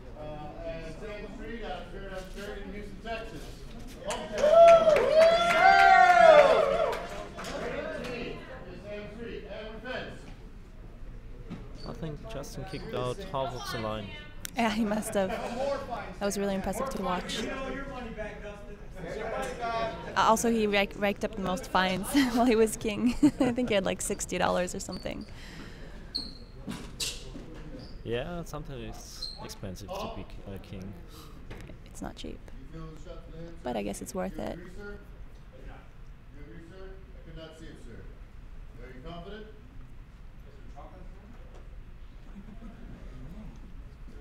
I see no chalk. We continue fencing. Fence!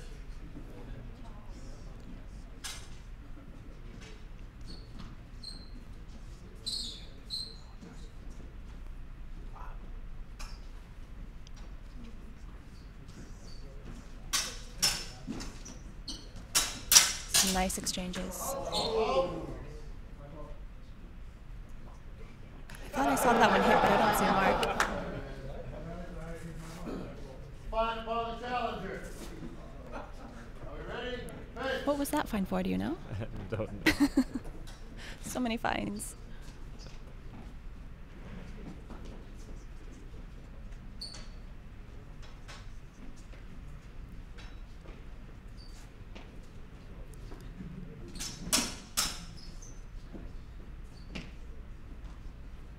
You can see they're being very thoughtful. Yeah, they got 1 life left.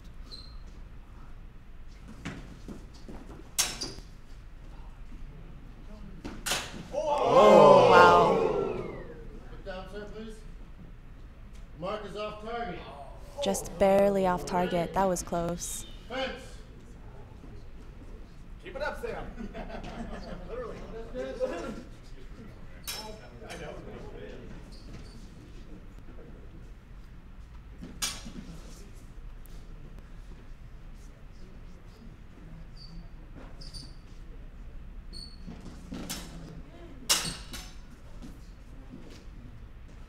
Job, Sam. Keep in there. Oh. That was off target. Off target. Mark is off target, sir. Fence!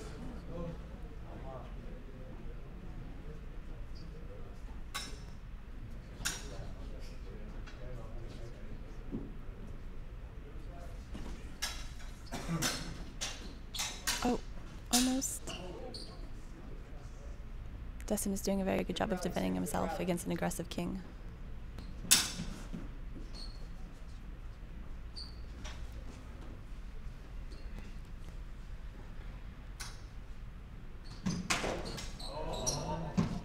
Was that a mark? No, it could be their hands.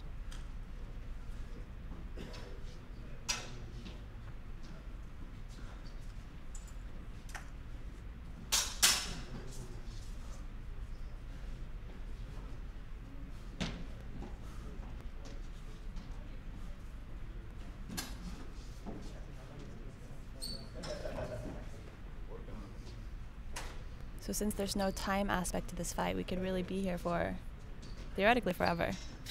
So these guys have to have a lot of stamina. I think Sam is now freezing a little bit hard. Oh, that was a hit to the head, but off Yes. target.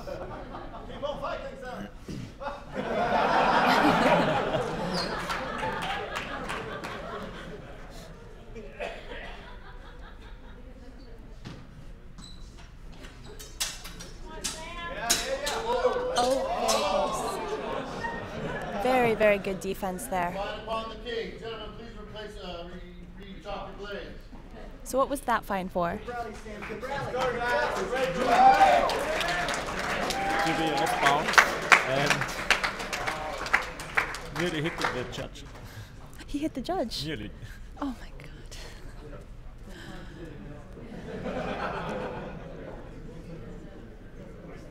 Yeah, Sam is definitely not passive.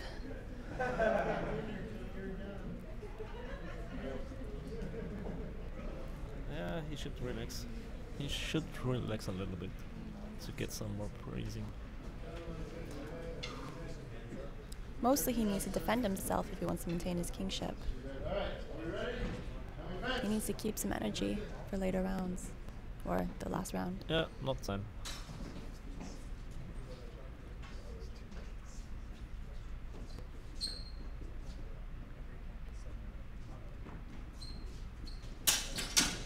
No, that's crossing of the blades.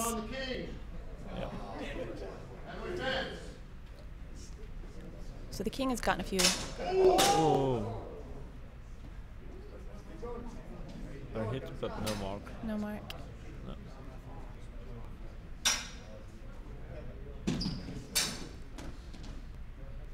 Nice feint.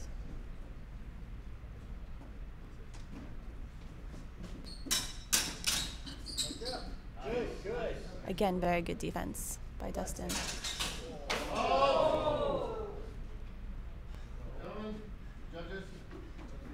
Is that a mark I see on the back of his head? Maybe. Yeah, hitting back of the head. Also fine.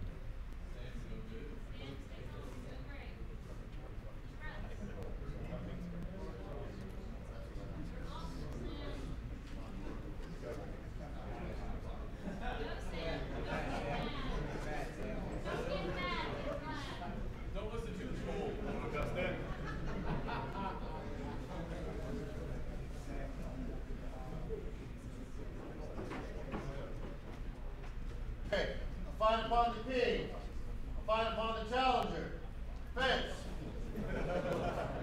More fines.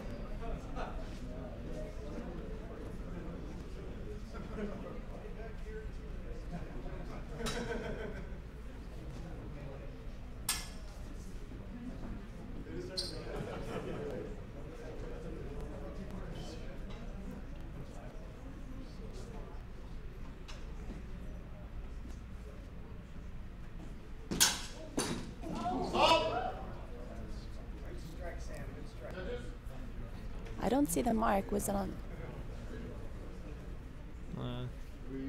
Has to be in front. Seems the judges think it's off target. Must have been very close though. Yeah.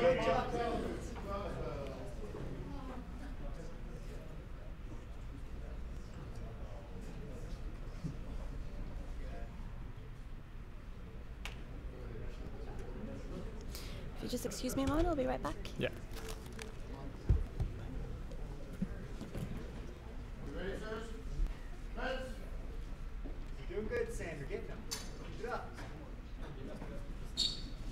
past 8s.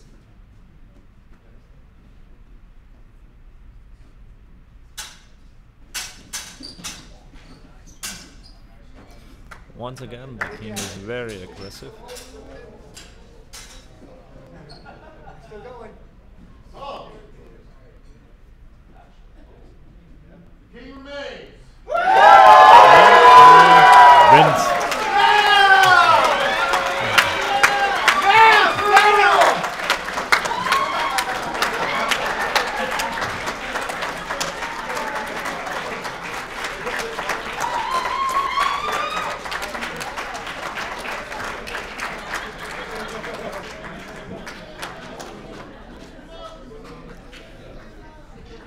Finally, Sam remains the king.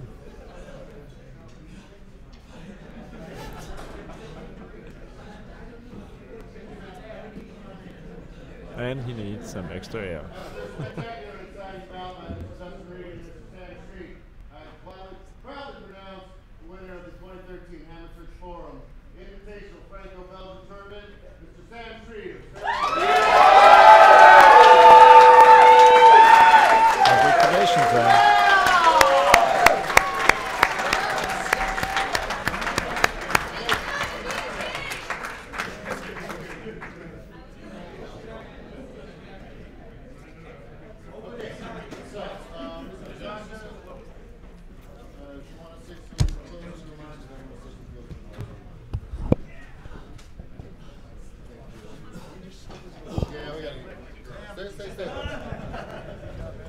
Okay, so okay, that concludes our broadcast of the finals for the Fechtschule America event. We'd like to thank everyone for coming.